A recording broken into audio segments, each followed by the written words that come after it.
নমস্কার বন্ধুরা, আমি আপনাদের গল্প পাঠক বন্ধু তন্ময় আরও একবার আপনাদের প্রিয় audio story channel Bengali story station নিয়ে হাজির হয়ে গেছি। Bengali story station, your story partner. আপনারা ইতিমধ্যে আমাদের চ্যানেলে কমান্ডার আত্তিলিও গত্তির প্রথম অভিযানের গল্প শুনেছেন, যার নাম ছিল কায়না। আর যদি না শুনে থাকেন তাহলে চ্যানেলের প্লেলিস্টে গিয়ে পেয়ে যাবেন। আজ শুনবেন কমান্ডার সাহেবের দ্বিতীয় ভয়ঙ্কর অভিজ্ঞতার গল্প শয়তানের ফাঁদে। লেখক ময়ূক চৌধুরী খুবই নিপুণতার সাথে তার লেখনীর মাধ্যমে আপনাদের এক অনন্য অভিজ্ঞতার সামনে নিয়ে আসবে, যা আপনাদেরকে শিহরিত করে তুলবে। প্রতিবারের মতো এবারেও বলবো, যে সকল প্রিয় শ্রোতা বন্ধুরা আমাদের চ্যানেলে এসে গল্প শোনেন কিন্তু সাবস্ক্রাইব করেন না, তারা প্লিজ সাবস্ক্রাইব বাটনটার সাথে সাথে বেল আইকনটাও টিপে দেবেন আমাদের পরবর্তী পরিবেশনার আনন্দ উপভোগ করতে। তাহলে চলুন শুরু করা যাক।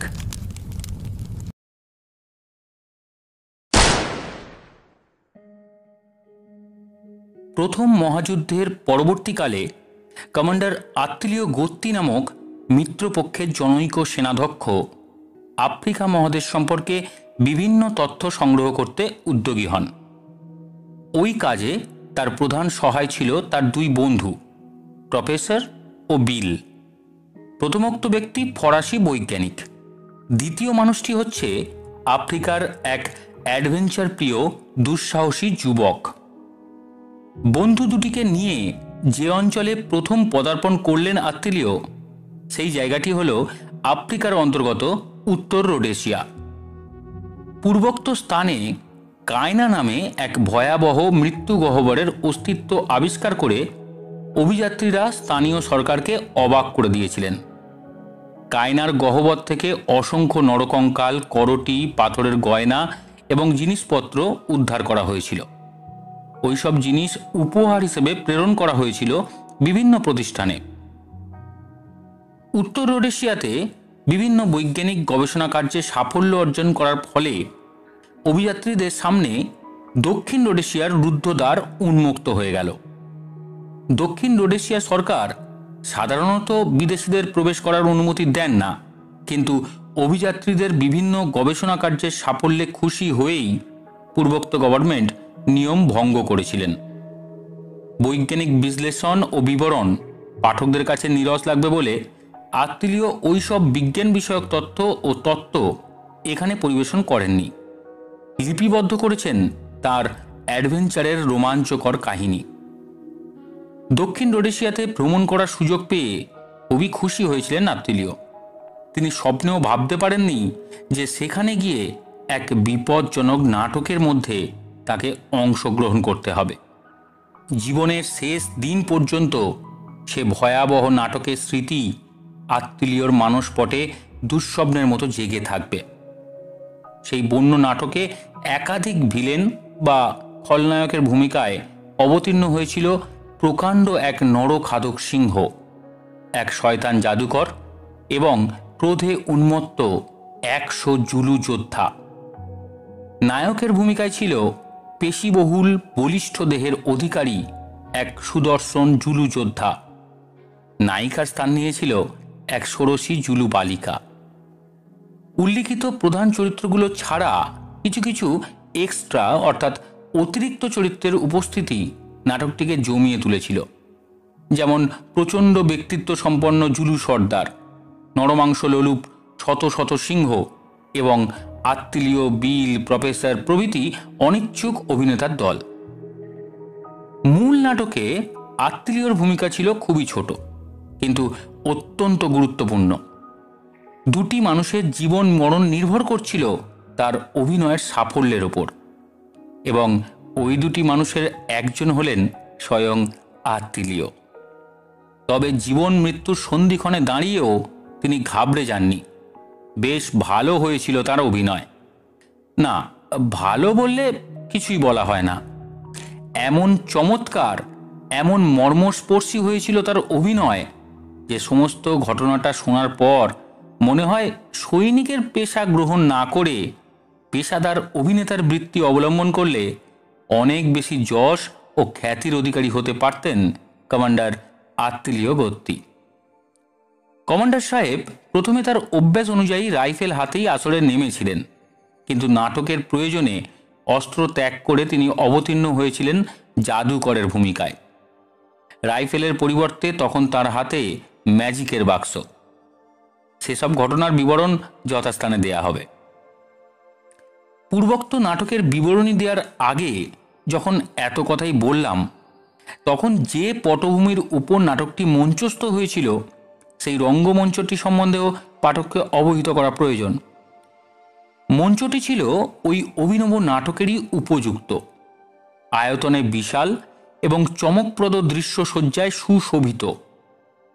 জুলুল্যান্ডের উত্তর অংশে বিরাজমান ইনিয়াতি পর্বতমালার অরণ্য সজ্জিত বিপুল বিস্তৃতি নিয়ে গঠিত হয়েছিল উল্লিখিত নাটকের স্টেজ বা মঞ্চ। উত্তর রোডেশিয়া ত্যাগ করে 11 জন নিগ্রো অনুচর নিয়ে অভিযাত্রীরা ইনিয়াতি পর্বতমালার দিকে অগ্রসর হলেন। পূর্বোক্ত নিগ্রোদের সংগ্রহ করেছিল জামানি নামক আত্তিলিওর বিশ্বস্ত অনুচর ও রাঁধুনি। সকলেই জানত যে তাদের গন্তব্যস্থল হচ্ছে জুলুল্যান্ড। জামানি জুলুল্যান্ডের অধিবাসী, অতএব স্বদেশে ফিরে যাওয়ার সুযোগ পেলে তার পক্ষে খুশি হওয়াই স্বাভাবিক। কিন্তু একটা ভয়ানক সমস্যা তাকে এমনভাবে বিব্রত করে তুলেছিল যে দেশে ফেরার আনন্দ সে প্রথমে উপভোগ করতে পারেনি। সমস্যাটা হচ্ছে এই রকম। আত্তিলিওকে কায়নার ভয়াবহ গহ্বর থেকে উঠতে দেখেছিল জামানি, আর তৎক্ষণাৎ বুঝে নিয়েছিল প্রভুর মতো দেখতে ওই জীবটি হচ্ছে প্রভুর প্রেতাত্মা। কারণ একটা নিঃসঙ্গ মানুষ মৃত্যু গহ্বরের অন্ধকার গর্ভে প্রবেশ করে আবার জীবিত অবস্থায় ফিরে আসতে পারে, এমন অসম্ভব কথা মোটেই বিশ্বাসযোগ্য নয়। কিন্তু কিছুদিন পরেই আবার জামানির মনে খটকা লাগলো। একটা আস্ত ভূতের পক্ষে নিরেট রক্ত মাংসের দেহ নিয়ে সবসময় চলাফেরা করা কি সম্ভব? আবার ঘর্মাক্ত হলো জামানির মস্তিষ্ক। অবশেষে বিস্তর চিন্তা করে বিস্তর মাথা ঘামিয়ে আসল ব্যাপারটা সে ধরে ফেলল। আত্তিলিও হচ্ছেন অর্ধেক মানুষ আর অর্ধেক প্রেত। না হলে কায়নার মতো ভয়াবহ মৃত্যু গহ্বরের ভিতর থেকে একটা আস্ত মানুষ কি কখনো জ্যান্ত অবস্থায় ফিরতে পারে? যাই হোক, প্রেত মানুষ যে তার প্রতি অত্যন্ত সদয় হয়ে তাকে মাতৃভূমিতে নিয়ে যাচ্ছে, এই চমকপ্রদ তথ্যটি আবিষ্কার করার পরই মনের মেঘ কেটে গেল। উৎফুল্ল হয়ে উঠল জামানি। আত্তিলিও তার অভিযাত্রী দল নিয়ে জুলুল্যান্ডের ভিতরে এসে পৌঁছালেন। তিনি জানতেন দলের নেতা হিসেবে দলীয় নিরাপত্তার গুরু দায়িত্ব এখন থেকে তাঁকেই বহন করতে হবে। শ্বেতাঙ্গ সরকার অভিযাত্রীদের জুলুল্যান্ডে প্রবেশের অনুমতি দিলেও তাদের নিরাপত্তার দায়িত্ব নিতে অসম্মত। সরকার স্পষ্ট জানিয়েছিলেন অভিযাত্রীরা জুলুল্যান্ডে প্রবেশ করার ফলে যদি কোনো অপ্রীতিকর পরিস্থিতির উদ্ভব হয় তাহলে সেজন্য অভিযাত্রীরাই দায়ী হবেন। স্থানীয় ম্যাজিস্ট্রেট জুলুদের ব্যক্তিগত ব্যাপারে কিছুতেই হস্তক্ষেপ করবেন না। অবশ্য বিদ্রোহ কিংবা গণহত্যা সংগঠিত হলে আলাদা কথা। ওসব কথা শুনে ঘাবড়ে যাওয়ার পাত্র নন আত্তিলিও। তিনি আফ্রিকার বিভিন্ন জাতির মনস্তত্ত্ব বুঝতে পারতেন। জুলুদের ভাষা তিনি এমনভাবে আয়ত্ত করেছিলেন যে ওই ভাষা বলতে বা বুঝতে তার কিছুমাত্র অসুবিধা হতো না। আত্তিলিও তার জুলু অনুচর জামানির কাছে যা শুনেছিলেন তা থেকে জুলুদের চরিত্রগত বৈশিষ্ট্য সম্বন্ধে তার মোটামুটি একটা ধারণা গড়ে উঠেছিল। তিনি বুঝেছিলেন যে জাত্যাভিমানে গর্বিত জুলু জাতি অতিশয় সাহসী ও সহজ সরল। আধুনিক জীবনযাত্রার পদ্ধতি তাদের পছন্দ নয়। তারা অনুসরণ করে পূর্বপুরুষদের প্রচলিত রীতিনীতি। আফ্রিকার প্রাচীন ও সম্ভ্রান্ত জাতিদের মধ্যে অন্যতম হচ্ছে জুলু জাতি। সবকিছু শুনে আত্তিলিওর মনে হয়েছিল জুলুল্যান্ডে তাদের বিশেষ কিছু অসুবিধা হবে না। নিশ্চিন্ত মনে দলবল নিয়ে তিনি একটা বৃত্তাকার পর্বতচূড়ার দিকে অগ্রসর হলেন। উক্ত পাহাড়ের উপর অবস্থান করছিল অনেকগুলো কুটির। সেই কুটিরগুলোই ছিল আত্মীয়র লক্ষ্যস্থল। এখানে বাস করে জুলুদের সর্বাধিনায়ক জিপোসো। শ্বেতাঙ্গ সরকার কখনো তার কথার উপর কথা বলেন না। স্থানীয় ব্যাপারে জিপোসো হচ্ছে জুলু রাজ্যের মুকুটহীন রাজা। দেখো, প্রফেসর বললেন, সর্দারের নিশ্চয়ই 40টা বউ আছে। ঠিকই বলেছেন প্রফেসর। তবে সর্দার পত্নীদের সঠিক সংখ্যা অনুমান করার জন্য প্রফেসরকে অলৌকিক ক্ষমতার অধিকারী মনে করলে ভুল হবে। জুলু জাতির সামাজিক ব্যবস্থা সম্বন্ধে যারা অবহিত, তাদের পক্ষে যে কোনো জুলু পুরুষের আস্তানার সম্মুখীন হয়ে উক্ত ব্যক্তির স্ত্রীর সংখ্যা বলে দেয়া খুবই সহজ। জুলুরা গ্রামবাসী নয়। প্রত্যেক প্রাপ্তবয়স্ক পুরুষ তার বউদের নিয়ে স্বতন্ত্রভাবে বাস করে। সবচেয়ে বড় কুটিরটাতে বাস করে কর্তা স্বয়ং, এবং গরু রাখার জন্য যে বিস্তীর্ণ স্থানটিকে বেড়ার সাহায্যে ঘিরে ফেলা হয়, সেই ঘেরা জায়গার চারপাশে মালিকের স্ত্রীদের প্রত্যেকের জন্য নির্দিষ্ট থাকে একটি করে কুটির। পূর্বোক্ত পত্নীরা তখন তাদের নিজস্ব সন্তান সন্ততি নিয়ে ওই সব কুটিরে বাস করে। অতএব বৃহত্তম কুটিরটির আশেপাশে অবস্থিত অপেক্ষাকৃত ক্ষুদ্র কুটিরগুলোর সংখ্যা দেখে অনায়াসেই আস্তানার মালিকের স্ত্রীর সংখ্যা নির্ণয় করা যায়। বহু কুটির নিয়ে গঠিত জুলুদের এই আস্তানাকে বলে ক্রাল। একটি ক্রাল থেকে আরেকটি ক্রালের দূরত্ব খুব কম নয়। বেশ কয়েক মাইল দূরে দূরে অবস্থিত ক্রাল প্রায়ই দেখা যায় জুলুদের দেশে। প্রফেসর বললেন, দেখো, ওরা আমাদের জন্য অপেক্ষা করছে। হ্যাঁ, ওরা অপেক্ষা করছিল। পুরুষদের নিয়ে গঠিত এক বৃহৎ জুলু জনতা নির্বাক হয়ে অপেক্ষা করছিল। তাদের চারপাশে দণ্ডায়মান জুলু মেয়েরা কলকণ্ঠে উত্তেজনা প্রকাশ করলেও পুরুষরা ছিল প্রস্তর মূর্তির মতো নিশ্চল, নীরব। জিপোসোর নিজস্ব গুপ্তচর বিভাগ যে অতিশয় সক্রিয়, এই ঘটনা থেকেই তা বোঝা যায়। কারণ জিপোসোর আস্তানা বা ক্রালের দিকে অগ্রসর হওয়ার পথে অভিযাত্রীরা কোনো মানুষকে দেখতে পাননি, অথবা ঢাকের আওয়াজও তাদের শ্রুতিগোচর হয়নি। অথচ যথাস্থানে পৌঁছেই দেখলাম তাদের জন্য অপেক্ষা করছে এক বিপুল জনতা। জুলুরা কিভাবে বাস করে সে কথা আগেই বলেছি। কাজেই দূর দূরান্তে অবস্থিত বিভিন্ন ক্রাল থেকে যে ওই সব মানুষকে যথাসময়ে ডেকে আনা হয়েছে, এই কথা অনুমান করা কঠিন নয়। ভিড়ের মধ্যে জুলুদের অধিনায়ক জিপোসো দাঁড়িয়েছিল জনতার ঠিক মাঝখানে। তার অঙ্গ বেষ্টন করে ঝুলছিল একটা লেপার্ডের চামড়া। কয়েকটি দুষ্প্রাপ্য জানোয়ারের লেজ ও লেপার্ড চর্মের সঙ্গে সংযুক্ত হয়ে জুলু সর্দারের অঙ্গের শোভাবর্ধন করছিল। তার কেশ শূন্য মস্তকে উষ্ণিসের অভাব পূরণ করেছিল অনেকগুলো রঙিন পাখির পালক। বহু বর্ণে রঞ্জিত ওই পালকগুলো বাতাসের ধাক্কায় দুলছিল, আর সঙ্গে সঙ্গে প্রখর সূর্যালোকে জ্বলে জ্বলে উঠছিল দোদুল্যমান রামধনুর রঙিন সমারোহ। জিপোসোর গায়ের রং কালো নয়, হালকা বাদামি। সেই বাদামি দেহের অপূর্ব ভঙ্গি, উন্নত মস্তক ও কালো দুই চোখের তীব্র উদ্ধত চাহনি যেন নীরব ভাষায় এক প্রচণ্ড পুরুষের ব্যক্তিত্বকে প্রকাশ করতে চাইছে। প্রথম দর্শনেই মনে হয়, হ্যাঁ, একটা পুরুষের মতো পুরুষ বটে সর্দার জিপোসো। সালাগাতলে, আত্মীয় বললেন, তুমি শান্তিতে থাকো। সাকাবো না, যা বাপ। স্মিত হাস্যে উজ্জ্বল হল জুলু সর্দারের মুখমণ্ডল। ফাদার, তুমি শান্তি প্রিয় মানুষ। জামানি হাঁটু পেতে বসে সর্দারের সামনে ভূমিতে ললাট স্পর্শ করল। জিপোসো একবার তার দিকে তাকিয়ে জামানির অভিবাদন গ্রহণ করল। তারপর আত্মীয়র দিকে ফিরে বলল, আমি শুনেছি তুমি ওর সঙ্গে ভালো ব্যবহার করেছো। মুহূর্তের মধ্যে আত্মীয় অনুভব করলেন প্রবল প্রতাপশালী এই জুলু সর্দারের সঙ্গে তার বন্ধুত্বের বন্ধন স্থাপিত হয়েছে। জনতার প্রবল হর্ষধ্বনি থেকে বোঝা গেল জুলুরাও অভিযাত্রীদের পছন্দ করেছে।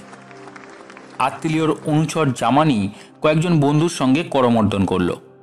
যোদ্ধাদের হাতে বর্ষাগুলো আনন্দের আবেগে শূন্যে দুলে উঠল বারংবার। সঙ্গে সঙ্গে সমবেত নারী কণ্ঠে জাগল তীব্র উল্লাসধ্বনি। তারপর সর্দার জিপোসোর আদেশে মহামান্য অতিথিদের জন্য এলো মেহগনি কাঠের আসন, খাদ্য, পানীয়। সকলে মিলে একসঙ্গে পানভোজন করতে করতে গল্পগুজব আরম্ভ করলেন। জামানি কাজের লোক। অভিযাত্রীরা যেদিন জুলুদের দেশে পদার্পণ করলেন সেই দিনই রাতের দিকে তাদের বসবাসের উপযুক্ত একটা সুন্দর উপত্যকা আবিষ্কার করে ফেলল জামানি। 1 সপ্তাহ লাগলো সব গুছিয়ে ঠিকঠাক করতে। ইতিমধ্যে কুলির সাহায্যে প্রয়োজনীয় জিনিসপত্র নিয়ে আসার ব্যবস্থাও হয়েছিল।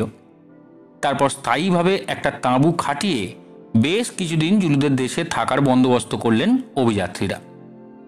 স্থায়ী আস্তানা পেতে ফেলার পরই ম্যাজিক, জাদুবিদ্যা, ডাকিনীতন্ত্র প্রভৃতি অলৌকিক ঘটনার সঙ্গে অভিযাত্রীদের পরিচয় হতে লাগলো প্রতিদিন। জুলুরা অলৌকিক কার্যকলাপে বিশ্বাসী। তাদের ধারণা প্রতিদিনের ছোটখাটো ব্যাপার থেকে শুরু করে যাবতীয় আকস্মিক ঘটনা বা দুর্ঘটনার জন্য দায়ী পূর্বপুরুষের প্রেতাত্মার দল। প্রেতাত্মার রোষ থেকে রক্ষা পাওয়ার জন্য তারা বিভিন্ন জাদুকরের সাহায্য প্রার্থী হয়। জুলুদের উপর তাই জাদুকরদের প্রভাব খুব বেশি। আত্মীয় এবং তার 2 বন্ধু আফ্রিকার বিভিন্ন জাতির মানুষ, জীবজন্তু ও উদ্ভিদ সম্বন্ধে গবেষণা করতে এসেছিলেন। তাই জুলু জাতির গড়পড়তা দৈহিক পরিমাপ দরকার ছিল। মাপ দেওয়ার আগে প্রত্যেক জুলু তার পছন্দসই জাদুকরের কাছ থেকে কবচ বা তাবিজ সংগ্রহ করেছিল। ওই কবচ নাকি তাদের সাদা মানুষের ম্যাজিক থেকে রক্ষা করবে।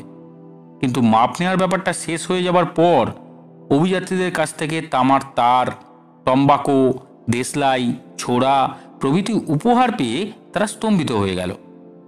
জিনিসগুলো তাদের যে সত্যি সত্যি দিয়ে দেয়া হলো সে কথা তারা প্রথমে বুঝতে পারল না। এমন মূল্যবান সব উপহার কেন তাদের দেয়া হচ্ছে? তারা তো সাদা মানুষদের জন্য কিছুই করেনি। তবে অবশেষে যখন তারা বুঝল ওই সব জিনিস তাদের উপহার দেয়া হয়েছে এবং এগুলো আর ফেরত নেওয়া হবে না, তখন তারা ভারী আশ্চর্য হয়ে গেল। বিস্ময়ের চমক কেটে যেতেই জাগলো আনন্দের প্রবল উচ্ছ্বাস। উত্তেজিত আনন্দিত জুলুদের সশব্দ হাস্যধ্বনি শুনে অভিযাত্রীরাও খুশি। কিন্তু অভিযাত্রীরা যখন প্লাস্টার অফ প্যারিস দিয়ে মুখে ছাপ নেওয়ার চেষ্টা করলেন তখন তারা দেখলেন এই ব্যাপারটা আগের মতো সহজে হওয়ার নয়। প্যারিস প্লাস্টারের ছাপ তোলার হাঙ্গামা যথেষ্ট। ঘন আঠার মতো অর্ধ তরল জিনিসটা যখন ব্যক্তিবিশেষের মুখের ওপর মাখানো হয় তখন সেই লোকটির নাকের 2 ফুটো দিয়ে 2টি বড় বড় খড় চালিয়ে নিঃশ্বাস প্রশ্বাসের ব্যবস্থা করা হয় এবং পূর্বোক্ত তরল প্লাস্টার শুকিয়ে শক্ত না হওয়া পর্যন্ত ওই লোকটির একটুও নড়াচড়া করার উপায় থাকে না। মুখের গোঁপ, দাড়ি প্রভৃতি ছাপ তোলার আগে তেল দিয়ে ভিজিয়ে নিতে হয়। কিন্তু তেলের পরিমাণ কম হলে প্লাস্টারের ছাপ বা মুখোশ টেনে নেওয়ার সময় মুখের গোঁপ, দাড়ি ছিঁড়ে মুখের ছাপের সঙ্গে উঠে আসে। ব্যাপারটা মোটেই আরামদায়ক নয়। তবে এই সব অসুবিধা সহ্য করতে জুলুদের বিশেষ আপত্তি ছিল না। তাদের আপত্তির কারণ অন্য। জুলুদের সামনেই অভিযাত্রীরা জামানির মুখের ছাপ নিলেন।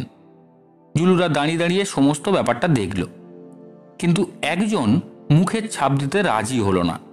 তাদের বক্তব্য হচ্ছে ওই ছাপ তুলতে দিলে তাদের দ্বিতীয় মুখ সাদা মানুষদের সঙ্গে থেকে যাবে এবং কোনো শত্রু যদি উক্ত 2 নম্বর মুখে আঘাত করে তবে মুখের প্রকৃত অধিকারীর উপর সেই আঘাত এসে পড়বে। অতএব বহু মূল্যবান উপহারের বিনিময়েও তারা মুখের ছাপ তুলতে দিতে রাজি নয়। কয়েকজন জাদুকর গম্ভীরভাবে জানালো জাদুবিদ্যার সাহায্যে এমন অভিনব দুর্ঘটনা থেকে জুলুদের রক্ষা করার ক্ষমতা তাদের নেই। ব্যাস হয়ে গেল। জাদুকর যেখানে ভয় পায় সেখানে এগিয়ে আসার সাহস আছে কার? ইতিপূর্বেও কয়েকজন বৈজ্ঞানিকের প্রচেষ্টা সংস্কার অন্ধ মানুষের কাছে পরাজিত হয়েছে। মনে হলো আত্মীয় দলও কুসংস্কারের কাছে পরাজিত হবে। কিন্তু অভিযাত্রীরা জানতেন কুসংস্কারকে পরাস্ত করতে হলে তার বিরুদ্ধে অন্ধ সংস্কারকেই অস্ত্র হিসেবে ব্যবহার করতে হয়।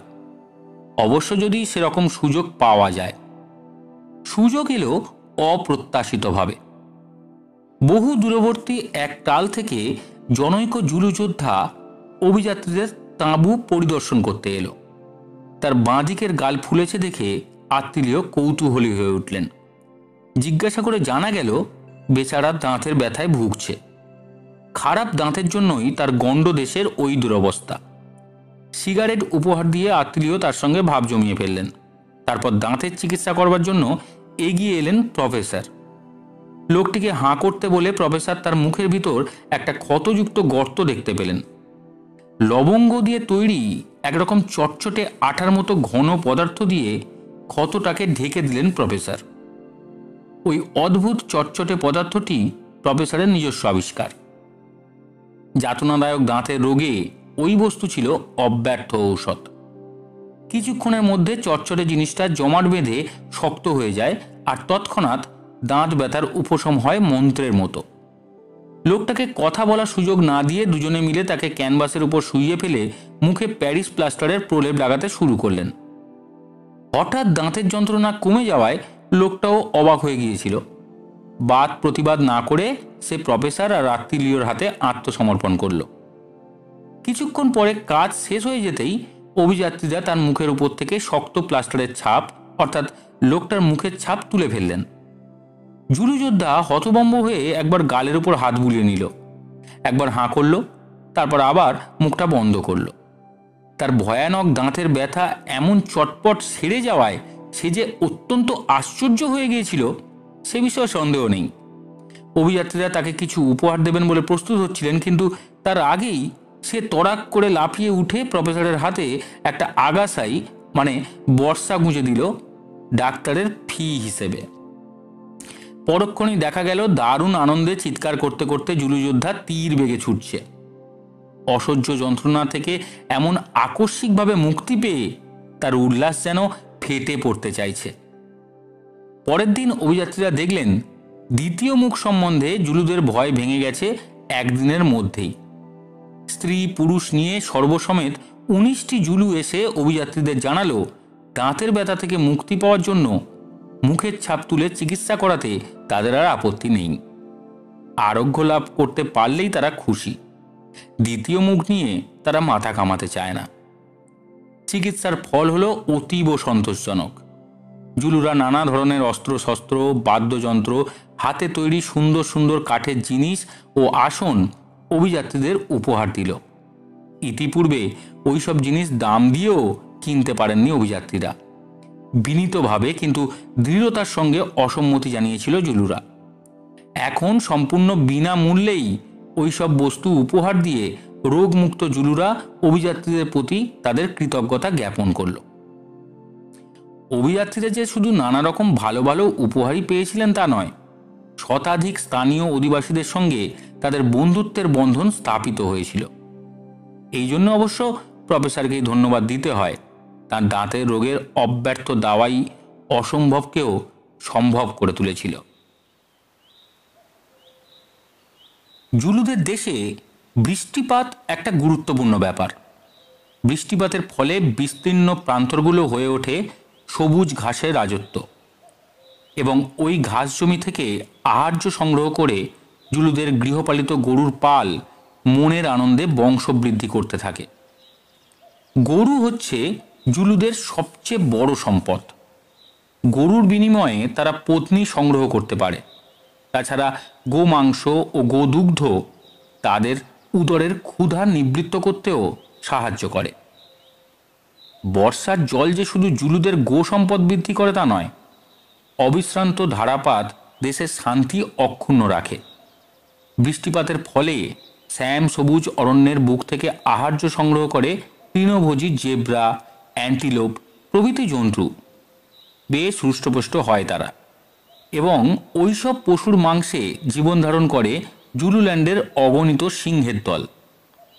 কিন্তু বৃষ্টি না হলে বন্য পশুরা শুষ্ক বনভূমি ত্যাগ করে অন্যত্র চলে যায়, আর ক্ষুধার্ত সিংহরা আকৃষ্ট হয় গোমাংস ও নরমাংসের প্রতি। ফলে জুলুল্যান্ডের স্বাভাবিক শান্তিপূর্ণ পরিবেশ ধ্বংস করে শুরু হয় ভয়াবহ বিভীষিকার রক্তাক্ত তাণ্ডব। অনাবৃষ্টি যে জুলুদের পক্ষে কতখানি ক্ষতিকর, কতখানি প্রাণঘাতী সর্বনাশ যে ডেকে আনতে পারে, বৃষ্টিবিহীন খরার জ্বলন্ত অভিশাপ, তার প্রত্যক্ষ প্রমাণ পেয়েছিলেন অভিযাত্রীরা। আত্তিলিও এবং তার দলবল জুলুল্যান্ডে পদার্পণ করার কয়েক মাস পরেই সেখানে অনাবৃষ্টির সূত্রপাত হয়। শুষ্ক বনভূমি থেকে আহার্য সংগ্রহ করতে না পেরে বহু তৃণভোজী পশু মৃত্যুবরণ করল। যারা বাঁচল তারা অন্যত্র যাত্রা করল তৃণশ্যামল অরণ্যের সন্ধানে। দক্ষিণ দিকের পথে ছুটল impala, oryx, eland, gnu, zebra, antelope প্রভৃতি তৃণভোজী পশু। ধাবমান পশুদের খুঁড়ে খুঁড়ে ধুলো উড়ে দিগন্তকে আচ্ছন্ন করে দিল। পাহাড়ের চূড়ার বিভিন্ন আস্তানা থেকে জুলুরা সেই ধুলোর মেঘ লক্ষ্য করতে লাগলো উদ্বিগ্ন চিত্তে। অনাবৃষ্টির দ্বিতীয় মাসের মাঝামাঝি সময়ে অদৃশ্য হলো সেই ধুলোর মেঘ। সেই সঙ্গে অন্তর্ধান করল তৃণভোজী পশুর দল। বলিষ্ঠ সিংহের দলও তৃণভোজীদের সঙ্গে স্থান ত্যাগ করেছিল, কিন্তু সবচেয়ে বিপজ্জনক জন্তুগুলো থেকে গেল জুলুল্যান্ডের শুষ্ক অরণ্যে। অপ্রাপ্তবয়স্ক একদল তরুণ সিংহ, অভিজ্ঞতার অভাবে যারা বেপরোয়া। বৃদ্ধ সিংহ, দীর্ঘ পথ অতিক্রম করতে যারা অশক্ত, কিন্তু অভিজ্ঞ শিকারীর কৌশল ও চাতুর্যে যারা ভয়ঙ্কর। এবং শাবক সমেত সিংহীর দল, যারা বাচ্চার জন্য খাদ্য সংগ্রহ করতে নিশ্চিত মৃত্যুর মুখেও ঝাঁপিয়ে পড়তে প্রস্তুত। ক্ষুধার্ত সিংহরা এইবার জুলুদের গরুর দিকে নজর দিল। বর্ষাধারী জুলু যোদ্ধার দল সতর্কভাবে তাদের গরু রক্ষা করতে সচেষ্ট হল। সিংহরা তখন মানুষের উপর হামলা শুরু করল। কয়েকবার নরমাংসের স্বাদ গ্রহণ করে জন্তুগুলো ক্ষেপে গেল। দলবদ্ধ নেকড়ের মতোই তারা মানুষের উপর ঝাঁপিয়ে পড়তে লাগলো। সবচেয়ে আশ্চর্যের বিষয় হচ্ছে যে কুটিরের দরজা বন্ধ করেও কেউ আর নিরাপদ বোধ করে না। দরজা ভেঙে নরখাদক সিংহের দল মানুষ ধরতে আরম্ভ করল। সিংহের এমন অদ্ভুত ভয়ঙ্কর আচরণ ইতিপূর্বে কখনো দেখা যায়নি। এককভাবে চলাফেরা বন্ধ হয়ে গেল। জুলুরা দল বেঁধে অস্ত্র হাতে ভ্রমণ করত। কাঁটা গাছের বেড়া দিয়ে জুলুল্যান্ডের ক্রালগুলোকে ঘিরে ফেলা হলো। ওইসব ক্রালের চারপাশে সারা রাত আগুন জ্বলত। দৈবাত আগুন নিভে গেলেই হানা দেবে নরভুক সাপত। তাই শয্যা আশ্রয় করার আগে প্রত্যেক জুলু কুটিরের বহির্ভাগে অবস্থিত অগ্নিকুণ্ডে সারা রাত জ্বলবার মতো কাঠ আছে কিনা দেখে নিত। ওই সঙ্গে কাঁটার বেড়ার মধ্যেও ফাঁক আছে কি নেই দেখতে তাদের ভুল হতো না।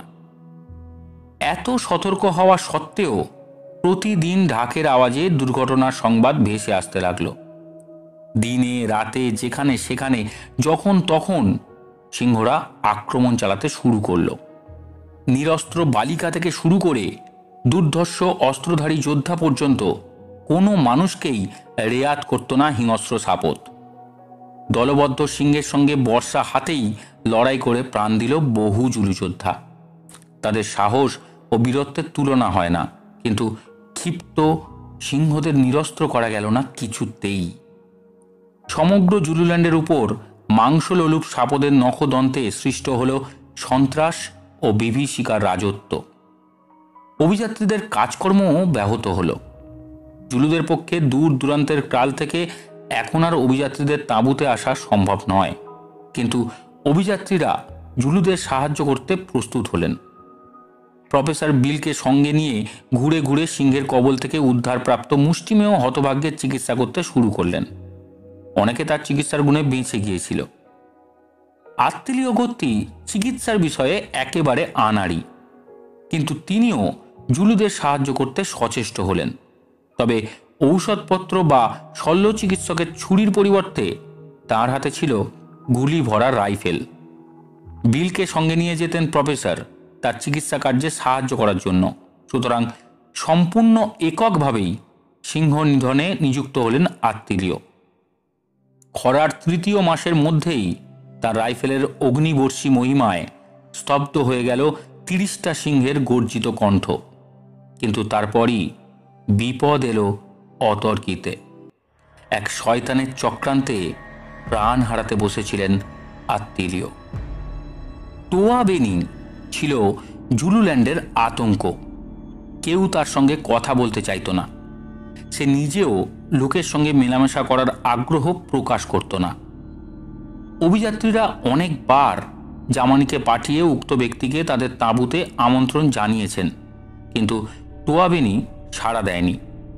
দুর্দান্ত প্রতাপশালী জিপোস ও সর্দার পর্যন্ত টোয়া বেনিকে এড়িয়ে চলত। আত্মীয় যখন নিজেই এগিয়ে গিয়ে টোয়া বেনির সঙ্গে দেখা করতে চাইলেন, তখন তার সঙ্গী হল জুলুদের সর্বাধিনায়ক জিপোসো স্বয়ং। স্পষ্টই বোঝা যায় যে টোয়া বেনির আস্তানার মধ্যে আত্মীয় নিরাপত্তা ক্ষুণ্ণ হতে পারে বলেই জিপোসো তার সঙ্গে গিয়েছিল। আত্মীয় একটা কম্বল নিয়ে গিয়েছিলেন টোয়া বেনিকে উপহার দেওয়ার জন্য। টোয়া বেনি একবার আত্মীয়র দিকে দৃষ্টিপাত করল। পরক্ষণেই কম্বলটা টান মেরে ছিনিয়ে নিয়ে সে সবচেয়ে বড় কুঁড়ে ঘরটার ভিতর ঢুকে গেল। একটু পরেই অবশ্য কুটিরের বাইরে এসে আত্মীয়কে উপহারের জন্য ধন্যবাদ জানিয়েছিল টোয়া বেনি। সেই সঙ্গে ভদ্রতা করে একথাও জানালো যে তার ক্রাল সর্বদাই আত্মীয়কে অভ্যর্থনা করতে প্রস্তুত। ইচ্ছে হলেই তিনি যেন তার আস্তানায় চলে আসেন। টোয়া বেনির ব্যবহার ছিল বেশ স্বাভাবিক ও ভদ্র, কিন্তু আত্মীয়র ষষ্ঠ ইন্দ্রিয় তাকে ওই লোকটি সম্বন্ধে বারবার সাবধান করে দিল। অন্তরের অন্তঃস্থলে তিনি অনুভব করলেন টোয়া বেনি তাকে পছন্দ করছে না। সুযোগ পেলেই সে শত্রুতা করবে। অবশ্য প্রথম সাক্ষাৎকারের পর বেশ কয়েকবার আত্মীয় তার সঙ্গে দেখা করেছিলেন, তবে উল্লেখযোগ্য কোনো ঘটনা ঘটেনি।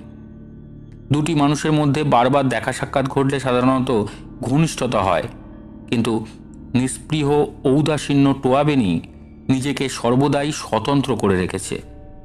মন খুলে কখনো সে কথা বলেনি আত্মীয়র সঙ্গে। 14টি স্ত্রীর স্বামী এবং 30টি কন্যার পিতা ছিল টোয়া বেনি। তার পরিবারবর্গের মধ্যে কারো সঙ্গেই আত্মীয়র বিশেষ ঘনিষ্ঠতা ছিল না, কিন্তু টোয়া বেনির 16 বছরের মেয়ে মুদাবলি আত্মীয়র প্রতি আকৃষ্ট হল। খুব সম্ভব বনবালা মুদাবলি তার সহজাত সংস্কার দিয়ে আত্মীয়র মধ্যে এক সহানুভূতি সম্পন্ন বন্ধুকে আবিষ্কার করেছিল। মেয়েটির জীবনে যে একটি সত্যিকার বন্ধুর দরকার হয়েছিল, পরবর্তী ঘটনাস্রোত থেকে আমরা শীঘ্রই তা জানতে পারব।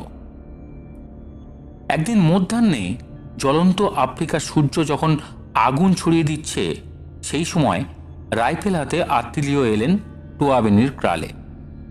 সিংহের আক্রমণ থেকে তার ক্রালকে নিরাপদ রাখার জন্য টোয়া বেনি কি ব্যবস্থা করেছে সেইটাই দেখাই ছিল আত্মীয়র উদ্দেশ্য। টোয়া বেনির আস্তানার সামনে গিয়ে আত্মীয় অবাক হয়ে গেলেন। ক্রালটাকে বেষ্টন করে বিরাজ করছে কণ্টক সজ্জিত গাছপালার এক বিরাট দুর্ভেদ্য বুহ, এবং বুহের চারপাশ ঘিরে সারা রাত ধরে জ্বলবার জন্য সংগৃহীত হয়েছে রাশি রাশি শুকনো কাঠ। একবার তাকিয়েই বোঝা যায় শতাধিক লোকের সাহায্য ছাড়া এমন প্রতিরোধ গড়ে তোলা সম্ভব নয়। আত্মীয় আশ্চর্য হয়ে ভাবতে লাগলেন, দিন দুপুরে লোকজন গরু বাছুর এমনভাবে বেড়ার আড়ালে গা ঢাকা দিয়ে রয়েছে কেন? সিংহগুলো কি এখানে প্রখর দিবালোকের মধ্যেই হানা দিতে শুরু করেছে? পানীয় জল আনতে আর গরু বাছুর চড়াতে মানুষজন নিশ্চয়ই বেড়ার বাইরে যাতায়াত করে, কিন্তু কোন পথে? কণ্টক শোভিত বুহের কোথাও তো এতটুকু ফাঁক দেখা যাচ্ছে না। একটা পথের রেখা পাওয়া গেল। আত্মীয়র মনে হলো ওই পথেই লোক চলাচল করে। সন্দিগ্ধ চিত্তে সেই পথ ধরে বেড়ার দিকে অগ্রসর হলেন আত্মীয়। আর হঠাৎ তার সামনে প্রায় 10 ফুট জায়গা ফাঁকা হয়ে গেল, এবং বিভক্ত বেড়ার ফাঁকে আত্মপ্রকাশ করল স্বয়ং টোয়া বেনি। ভিতরে এসো, টোয়া বেনি বলল। তাড়াতাড়ি করো, চারপাশে ঝোপের মধ্যে লুকিয়ে আছে অসংখ্য সিংহ। আমরা ওদের দেখতে পাচ্ছি না, কিন্তু ওরা আমাদের লক্ষ্য করছে। আত্মীয় ভিতরে প্রবেশ করলেন। এমন চমৎকার প্রতিরোধ ব্যবস্থা এবং বিস্ময়কর দ্বারপথের আবিষ্কার করার জন্য টোয়াবেনির বুদ্ধির তারিফ করলেন আত্মীয়। প্রশংসা শুনে খুশি হলো টোয়াবেনি। এতদিনের মধ্যে সেই দিনই শুধু তার কণ্ঠস্বরে বন্ধুত্বের আভাস পাওয়া গেল। দেখো কত সহজে কোনো শব্দ না করে এটা খোলা যায় আর বন্ধ করা যায়। আত্মীয় দেখলেন দুটি দড়ির সাহায্যে টোয়াবেনি তার নিরাপদ আশ্রয়ের ভিতর থেকেই কুটিরের ভিতর অবস্থিত দরজাকে ইচ্ছানুযায়ী খুলতে পারে। প্রতিরোধের এমন কৌশল যার মগজ থেকে উৎপন্ন হয়, সেই মগজের অধিকারী যে অতিশয় বুদ্ধিমান সে বিষয়ে সন্দেহ নেই। টোয়াবেনি জানালো একটু আগেই দরজাটা আর একবার ব্যবহার করার দরকার হয়েছিল। আত্মীয় ঘটনার বিশদ বিবরণ শুনতে চাইলেন। আমার গরুর দল মাঠে ঘাস খাচ্ছিল, হঠাৎ সিংহ তাদের আক্রমণ করলো। টোয়াবেনি বলতে লাগলো, আমি ঘরের ভিতর থেকে দড়ি টেনে দরজা খুলে দিতেই আমার ছেলেরা গরুগুলোকে নিয়ে ভিতরে ঢুকে পড়ল। দুটো বাছুরের মধ্যেই সিংহের আক্রমণে মারা পড়েছিল। সিংহেরা যখন বাছুর দুটির মাংস খেতে ব্যস্ত, সেই সময়টুকু সুযোগ নিয়েই আমার ছেলেরা ভিতরে ঢুকতে পেরেছিল। আর তারা ভিতরে আসা মাত্রই আমি আমার দড়ি টেনে দরজা বন্ধ করে দিলাম। ঠিক সময় মতোই দরজাটা আমি বন্ধ করেছিলাম, কারণ খিদের প্রথম ঝোঁক কেটে গেলেই সিংহগুলো ভিতরে আসার চেষ্টা করত। ওই পাহাড়টার উপরে আমার ভাইয়ের আস্তানায় ছেলেরা এখন চলে গেছে। ভাইয়ের ক্রালটাকে ঘিরে এইরকম একটা বেড়া দেয়া দরকার। তাকে সাহায্য করার জন্যই রওনা হয়েছে আমার ছেলেরা। কথা শেষ হওয়ার সঙ্গে সঙ্গে গম্ভীর হয়ে গেল টোয়াবেনি। তার মুখের ওপর ফুটে উঠল নিস্পৃহ ঔদাসীন্যের পরিচিত ভঙ্গি। আর একটি কথাও না বলে সে হঠাৎ পিছন ফিরে অদৃশ্য হলো তার নিজস্ব কুটিরের ভিতর। সঙ্গে সঙ্গে বেড়ার সবচেয়ে নিকটে অবস্থিত কুটিরের ভিতর থেকে একটা মুখ বাইরে উঁকি দিল, মুদাবলি। আত্মীয় দেখলেন জুলু বালিকার মুখে আজ আনন্দের চিহ্ন নেই। বিষণ্ণভাবে সে আত্মীয়কে তার কুটিরের ভিতর আসতে ইঙ্গিত করল। আত্মীয় ভিতরে ঢুকলেন। মুদাবলি জানালো তার মা গেছে স্বপত্নীদের সঙ্গে গল্প করতে অন্য কুটিরে। মায়ের অনুপস্থিতিতে শিষ্টাচারের ত্রুটি হতে দেয়নি মেয়ে। বসবার জন্য অতিথিকে একটা কাঠের আসন এনে দিল মুদাবলি। কিছুক্ষণ কথাবার্তা চলার পর আত্মীয় জানালেন মুদাবলির মুখে বিষাদের মেঘ তার ভালো লাগে না। তিনি তার হাসি মুখ দেখতে চান। মুদাবলির মুখে ক্ষীণ হাসির রেখা দেখা দিল, কিন্তু শুধু এক মুহূর্তের জন্য। পরক্ষণেই দু হাতে মুখ ঢেকে সে কেঁদে উঠল। তারপরই মেঝের উপর শুয়ে পড়ে সে ফোঁপাতে লাগল। কান্নার আবেগে তার দেহটা কাঁপতে লাগলো থরথর করে। আত্মীয় হয়ে গেলেন হতবম্ব। টোয়াবেনি যদি এই কান্নার শব্দ শোনে তাহলে সে কি মনে করবে? কথাটা চিন্তা করতেই আত্মীয়র খারাপ লাগলো। তিনি মনে মনে কামনা করলেন এই মুহূর্তে যেন কেউ এসে পড়ে, তাহলে এই অবাঞ্ছনীয় পরিস্থিতি থেকে তিনিও পরিত্রাণ পেতে পারেন। এই কথা মনে হওয়ার সঙ্গেই দ্রুত ধাবমান পদশব্দ তার কানে এলো, কিন্তু না, কেউ এলো না। খুব সম্ভব আত্মীয় ভুল শুনেছেন। একটা মোড়ক ক্রুদ্ধ স্বরে ডেকে উঠল। গোয়ালের বেষ্টনী থেকে ভেসে এলো গোবৎসের করুণ কণ্ঠধ্বনি। তারপর আবার সব চুপচাপ। কান্নার প্রথম আবেগ সামলে নিল মুদাবলি। দু একবার ফুঁপিয়ে সে আত্মসংবরণ করল। অবশেষে মর্ম যাতনার তীব্র উচ্ছ্বাস কেটে গেল। শান্ত সংযত স্বরে কথা বলতে পারল জুলু বালিকা। টোয়াবেনি ওকে খুন করবে, কিংবা আমাকে অর্থাৎ মুদাবলিকে খুন করা টোয়াবেনির মতো বাপের পক্ষে খুব অসম্ভব নয়।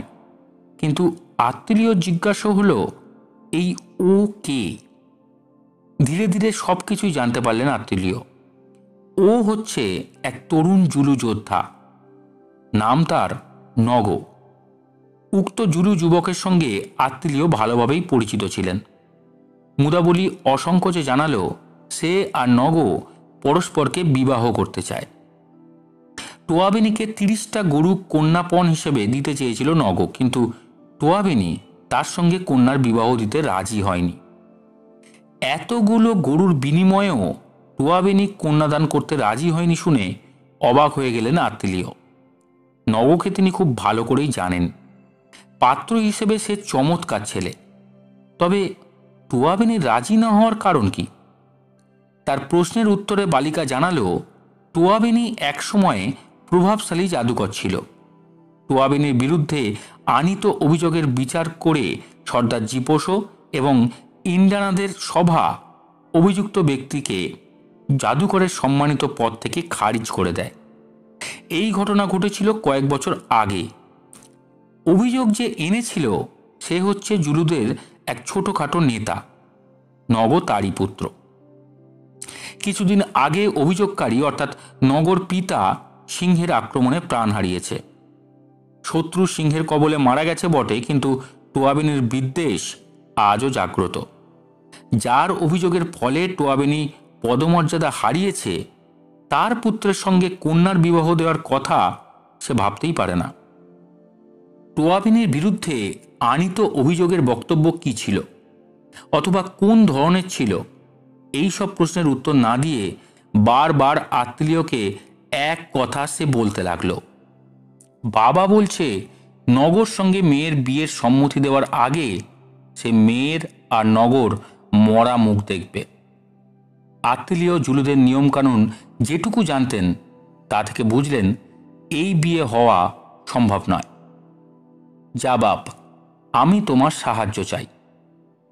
তা তো বুঝলুম, আত্মীয় মনে মনে বললেন, কিন্তু আমি বিদেশি মানুষ, জুলুদের সামাজিক ব্যাপারে হাত দেব কি করে? তার মৌনব্রত দেখে মুদাবলি নিরস্ত হল না। সে আত্মীয়কে এই ব্যাপার নিয়ে টোয়াবেনির সঙ্গে কথা কইতে অনুরোধ করল। সে একথাও বলল আত্মীয় যদি জিপোসোকে এই ব্যাপারে হস্তক্ষেপ করতে বলেন তাহলে হয়তো মনস্কামনা পূর্ণ হতে পারে। সর্বাধিনায়ক জিপোসো যদি চায় তাহলে টোয়াবেনির ইচ্ছার বিরুদ্ধেও এই বিবাহ হওয়া সম্ভব। জুলুল্যান্ডের জিপোসোর কথার উপর কথা বলার ক্ষমতা কারও নেই। অশ্রু সজল চক্ষে বালিকা বারবার তার সাহায্য প্রার্থনা করতে লাগল। তার বিশ্বাস আত্মীয় যদি হস্তক্ষেপ না করেন তাহলে তার মৃত্যু নিশ্চিত। এই মেয়েটিকে তিনি কি উপায়ে সাহায্য করতে পারেন সেই কথাই ভাবছিলেন আত্মীয়। হঠাৎ তার চোখের সামনে মুদাবলির সমস্ত শরীর হলো আড়ষ্ট, মুখ হলো রক্তহীন, বিবর্ণ ও বিকৃত। আত্মীয় চমকে উঠলেন। বিদ্যুৎ ঝলকের মতো এক ভয়াবহ সম্ভাবনার কথা তার মনে এলো। নিশ্চয়ই ওকে অজান্তে বিষ খাওয়ানো হয়েছে। আর ঠিক সেই মুহূর্তেই মুদাবলির পিছনে ছায়া আচ্ছন্ন কুটিরের যে জায়গায় মধ্যাহ্নের সূর্যালোক প্রবেশ করেছিল এই আলোক উজ্জ্বল স্থানে আবির্ভূত হল দ্রুত ধাবমান এক ছায়া। আত্মীয় বুঝলেন বৃষ্টিস কিছু নয়, অতি জাগ্রত ষষ্ঠ ইন্দ্রিয়ের প্রখর অনুভূতি দিয়ে আসন্ন বিপদের আভাস পেয়েছে বনবালা মুদাবলি। তাই এই ভাবান্তর। বালিকার পিছনে প্রায় 6 ফিট দূরে কুটিরের প্রবেশ পথে নড়ে উঠেছে সর্পিল ছায়া। সাপের মতো লম্বা দোদুল্যমান ছায়াটা যে একটি আন্দোলিত লাঙ্গুলের ছায়া ছাড়া আর কিছুই নয় এ কথা সহজেই বুঝলেন আত্মীয়। সঙ্গে সঙ্গে ছায়ার পিছনে অবস্থিত নিরেট কায়ার স্বরূপ নির্ণয় করতেও তার ভুল হল না। সমগ্র আফ্রিকাতে ওইভাবে চাবুকের মতো লেজ আঁচড়াতে পারে একটি মাত্র জীব, সিংহ। ভয়াবহ পরিস্থিতি। দরজার ওপাশে অপেক্ষা করছে ক্ষুধিত সাপদ। যে কোনো মুহূর্তেই সে ভিতরে প্রবেশ করতে পারে। সতৃষ্ণ নয়নে রাইফেলটার দিকে তাকালেন আত্মীয়। ছায়া দেখে বোঝা যায় সিংহ ওত পেতে বসে আছে দরজার বাইরের বাঁ দিকে। ডান দিক দিয়ে ঘুরে রাইফেল তুলতে গেলে অস্ত্র তুলে নেবার আগেই সিংহ তাকে দেখতে পাবে এবং তৎক্ষণাৎ ঝাঁপিয়ে পড়বে। বাঁ দিক দিয়ে ঘুরে দেয়াল ঘেঁষে দাঁড়িয়ে রাইফেলের নল ধরে সেটাকে টেনে আনা যায় বটে, কিন্তু ওইভাবে অস্ত্রটাকে বাগাতে হলে সিংহের খুব কাছাকাছি যেতে হয়। আত্মীয় শেষোক্ত উপায় অবলম্বন করতে চাইলেন। তিনি বসেছিলেন, এইবার উঠে দাঁড়ালেন, আস্তে আস্তে নিঃশব্দে। দ্রুত চিন্তা করতে লাগলেন আত্মীয়। কাঁটা গাছ ঘেরা এত উঁচু বেড়াটাকে যে জানোয়ার লাফ মেরে ডিঙিয়ে আসতে পেরেছে, সে নিশ্চয়ই অত্যন্ত বলিষ্ঠ ও বৃহৎ দেহের অধিকারী। দারুণ ক্ষুধার্ত না হলে সিংহ এরকম দুঃসাহসের পরিচয় দেয় না। আত্মীয় বুঝলেন, সিংহকে হত্যা করতে না পারলে আজ মৃত্যু তার নিশ্চিত। কিন্তু ঘরের মেঝেতে বিছানো মাদুরটাই গোলমাল বাঁধালো। প্রতি পদক্ষেপের সঙ্গে সঙ্গে কটকট শব্দে প্রতিবাদ জানাতে লাগলো মাদুর। আত্মীয় মনে মনে মাদুরটাকে অভিশাপ দিলেন। কুটিরের ভিতর বন্ধ স্থানে ওই কটকট শব্দটা তার কানে পিস্তলের আওয়াজের মতো আঘাত করছিল। অপেক্ষমান সাপদ যে ওই আওয়াজ থেকেই শত্রুর গতিবিধি বুঝতে পারছে, এ বিষয়ে সন্দেহ নেই। কিন্তু অন্য উপায় না থাকায় আত্মীয় ওইভাবেই এগিয়ে চললেন। তিনি জানতেন, উজ্জ্বল দিবালোকের ভিতর দাঁড়িয়ে কুটিরের ম্লান অন্ধকারে জন্তুটা ভালো দেখতে পাচ্ছে না, কিন্তু একটু পরে অন্ধকারটা সহ্য হয়ে গেলেই সে ভিতরে ঢুকে পড়বে। ইতিমধ্যে যদি তিনি কিছু না করতে পারেন, তবে সিংহের কবলে তার এবং মুদাবলির অবস্থা যে কতদূর শোচনীয় হতে পারে সে কথা চিন্তা করে শিউরে উঠলেন আত্মীয়। মুদাবলির সমস্ত শরীর তখন আড়ষ্ট। চোখে না দেখেও সে বুঝতে পেরেছে একটা ভয়ঙ্কর ঘটনার প্রস্তুতি চলছে তার পিছনে। বালিকার ভীতি বিহ্বল দুই চক্ষু লক্ষ্য করছে আত্মীয়র গতিবিধি, এবং তার জিহ্বা হয়ে গেছে মৌন, নির্বাক। খুব ধীরে ধীরে তাকে পেরিয়ে দরজার কাছে দাঁড়ালেন আত্মীয় সাহেব। প্রবেশপথের মুখেই দাঁড়িয়ে আছে সিংহ। তার দেহটা আত্মীয়র চোখের আড়ালে অদৃশ্য। দৃষ্টিগোচর হচ্ছে শুধু তার ছায়া, আর কর্ণগোচর হচ্ছে দেয়ালের ওধার থেকে ভেসে আসা নিঃশ্বাস প্রশ্বাসের গভীর জান্তব শব্দ। চট করে থাবা চালিয়ে দিলেই এখন সিংহ আত্মীয়কে ধরে ফেলতে পারে, কিন্তু রাইফেলটা এসে গেছে তার হাতের নাগালের মধ্যে। যা করতে হয় এখনই করতে হবে, সময় নেই। আত্মীয় হাত বাড়ালেন। তার ঘরমাক্ত হাতের মুঠি রাইফেলের ঠান্ডা নলটাকে স্পর্শ করল। সঙ্গে সঙ্গে কানে এলো সাপদ কণ্ঠের গর্জন ধ্বনি। রাইফেল উঠে এলো হাতে। একটা সোনালি বাদামি দেহ চমকে উঠল বিদ্যুৎ ঝলকের মতো। প্রচণ্ড ধাক্কায় ছিটকে পড়লেন আত্মীয়। পশুরাজ ভারসাম্য রাখতে পারল না। সংঘাতের ফলে সেও মাটির উপর গড়িয়ে পড়ল। সিংহ আবার উঠে আক্রমণ করার আগেই আত্মীয় গড়াতে গড়াতে খোলা দরজা দিয়ে কুটিরের বাইরে চলে গেলেন। আকস্মিক বিপদে আত্মীয়র বুদ্ধি ভ্রংশ হয়নি। গড়গড়ি দেবার সময়ে চোখ দুটো বন্ধ করে রেখেছিলেন তিনি। অন্ধকার কুটির থেকে বাইরে তীব্র সূর্যালোকের মধ্যে এসে তার চক্ষু যে সাময়িক দৃষ্টিশক্তি হারিয়ে ফেলতে পারে, সেই ভয়াবহ তথ্য চরম মুহূর্তেও তিনি ভুলে যাননি। হাতের রাইফেলটাও তিনি হস্তচ্যুত হতে দেননি। অস্ত্রটাকে তিনি ধরে রেখেছিলেন শক্ত মুঠিতে। আত্মীয় যে মুহূর্তে রোদের দিকে পিছন ফিরে রাইফেল তুলে কুটিরের ভিতর দৃষ্টিপাত করলেন, ঠিক সেই মুহূর্তেই সিংহ ধরাশয্যা ত্যাগ করে উঠে পড়ল এবং চূড়ান্ত ফয়সলা করার জন্য তাকে লক্ষ্য করে লাফ দিতে উদ্যত হলো। হাঁটু পেতে বসে রাইফেল উঁচিয়ে বললেন আত্মীয়, শুয়ে পড়ো মুদাবলি। বিনা বাক্য ব্যয় শুয়ে পড়ল মুদাবলি। সঙ্গে সঙ্গে প্রচণ্ড সিংহনাদ, রাইফেলের কর্কশ ধমক, বারুদের উগ্র গন্ধের সঙ্গে মিশল সাপদ দেহের দুর্গন্ধ এবং রক্তের গন্ধ। আবার জাগলো সাপদ কণ্ঠের বৈরব হুঙ্কার। রক্তাক্ত শরীরে গর্জে উঠল আহত সিংহ। মাথার উপর দুলে দুলে উঠল ঝাঁক রাকেশ্বর। তার জ্বলন্ত দৃষ্টি একবার পড়ছে ধরাশায়ী মুদাবলির দিকে, আবার ঘুরে যাচ্ছে কুটিরের বাইরে উপবিষ্ট অস্ত্রধারী মানুষটার দিকে। সে এখনো ঠিক করতে পারছে না কার উপর প্রথম ঝাঁপিয়ে পড়া উচিত। সিংহ মনস্থির করার আগেই আত্মীয় রাইফেল আবার অগ্নিবর্ষণ করল। লক্ষ্য ব্যর্থ হলো না। চূর্ণ বিচূর্ণ হয়ে গেল সিংহের মাথার খুলি। সব শেষ। পশুরাজ আর কোনোদিন নর মাংস খেতে চাইবে না। কিন্তু মুদাবলি সে কথা কইছে না কেন? বালিকার দেহের উপর ঝুঁকে পড়লেন আত্মীয়। সিংহ তার দেহ স্পর্শ করতে পারেনি, সে অজ্ঞানও হয়নি। দারুণ আতঙ্কে সাময়িকভাবে তার বাকশক্তি ও চলৎশক্তিকে লুপ্ত করে দিয়েছে, কিন্তু তার চেতনা সম্পূর্ণ জাগ্রত। দুই চোখের নীরব ভাষায় বালিকা আত্মীয়কে ধন্যবাদ জ্ঞাপন করল। আর তারপর যেন শুরু হলো নরক গুলজার। চতুর্দিক থেকে ভেসে আসতে লাগলো বহু মানুষের পায়ের আওয়াজ, ভয়ার্ত গরু বাছুরের হাম্বার ধ্বনি। টোয়াবেনি এসে উপস্থিত হলো চেঁচাতে চেঁচাতে। সেই সঙ্গে সেখানে এসে ভিড় করল বহু নারী ও বালক বালিকা। পরস্পরের সঙ্গে ঠেলাঠেলি করতে করতে তারা এগিয়ে এসে কুটিরের মধ্যে দৃষ্টি নিক্ষেপ করল।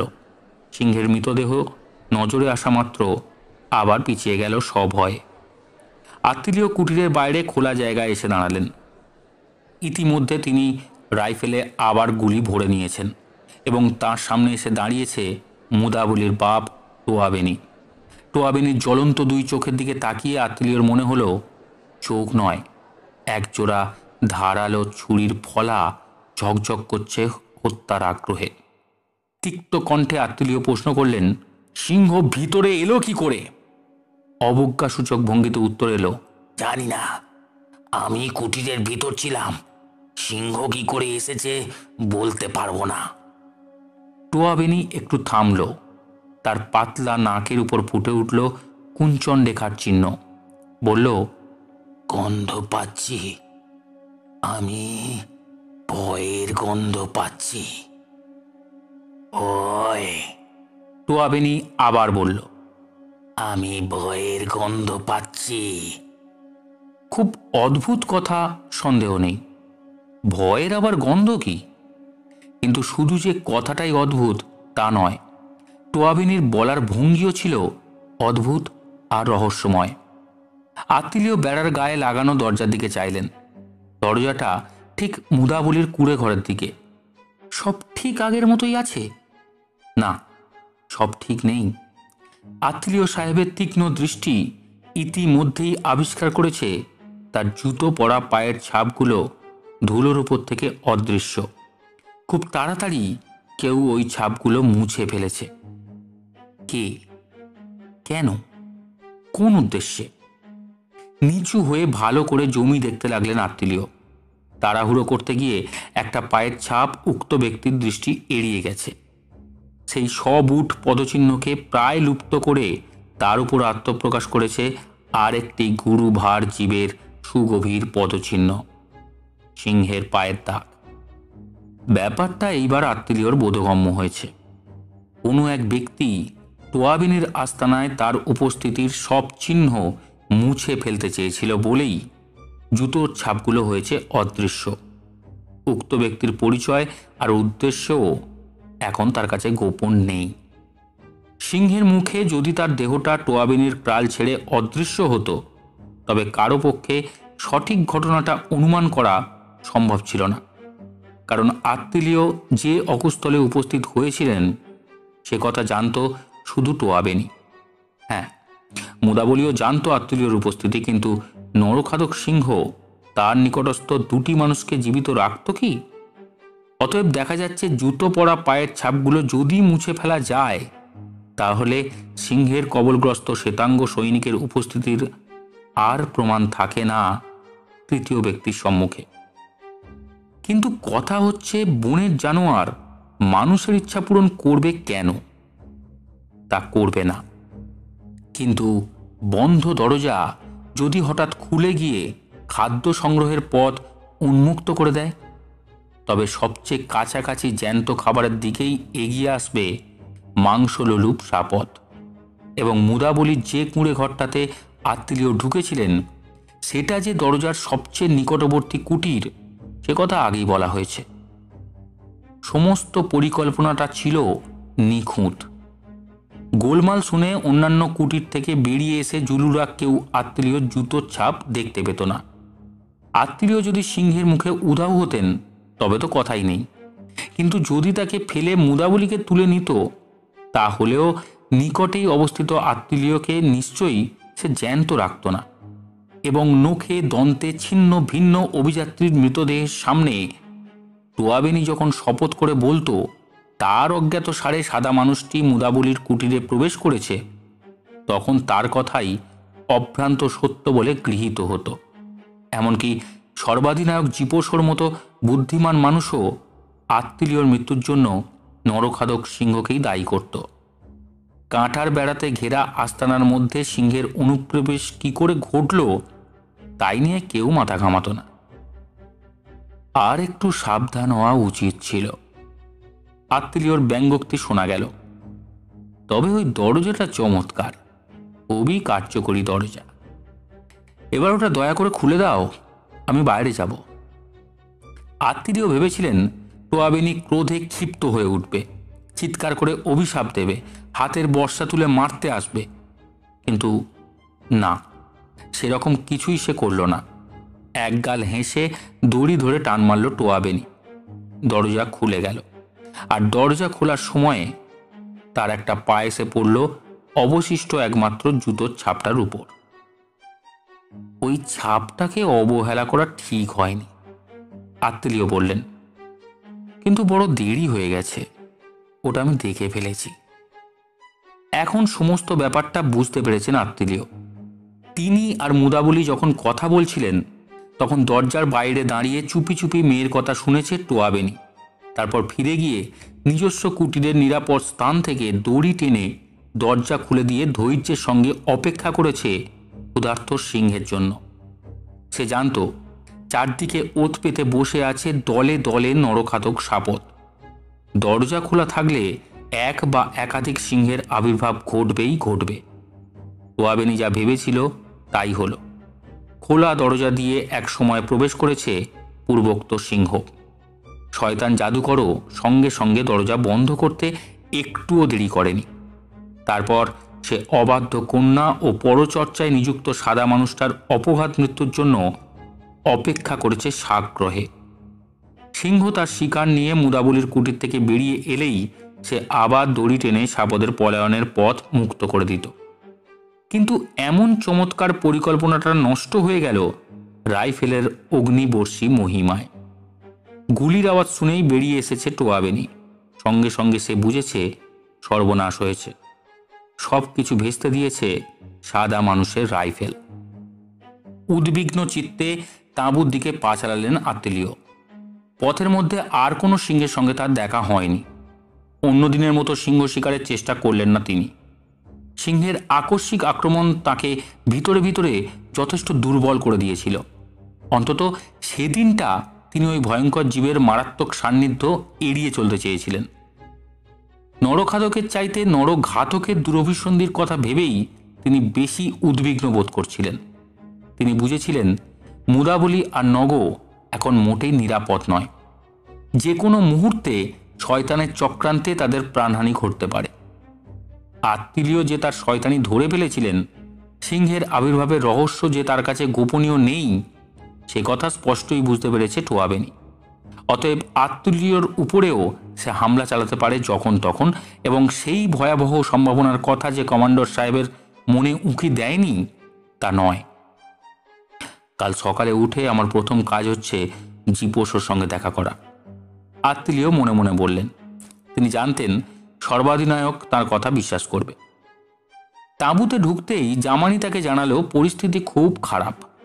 সারাদিন ধরে ঢাক বেজেছে। ওই শব্দের সূত্র ধরে জানা গেছে যে দলবদ্ধ সিংহের দ্বারা আক্রান্ত হয়েছে জুলুদের দুটি আস্তানা। বিল আর প্রফেসর বিশ্রাম নিতে তাঁবুতেও এসেছিলেন।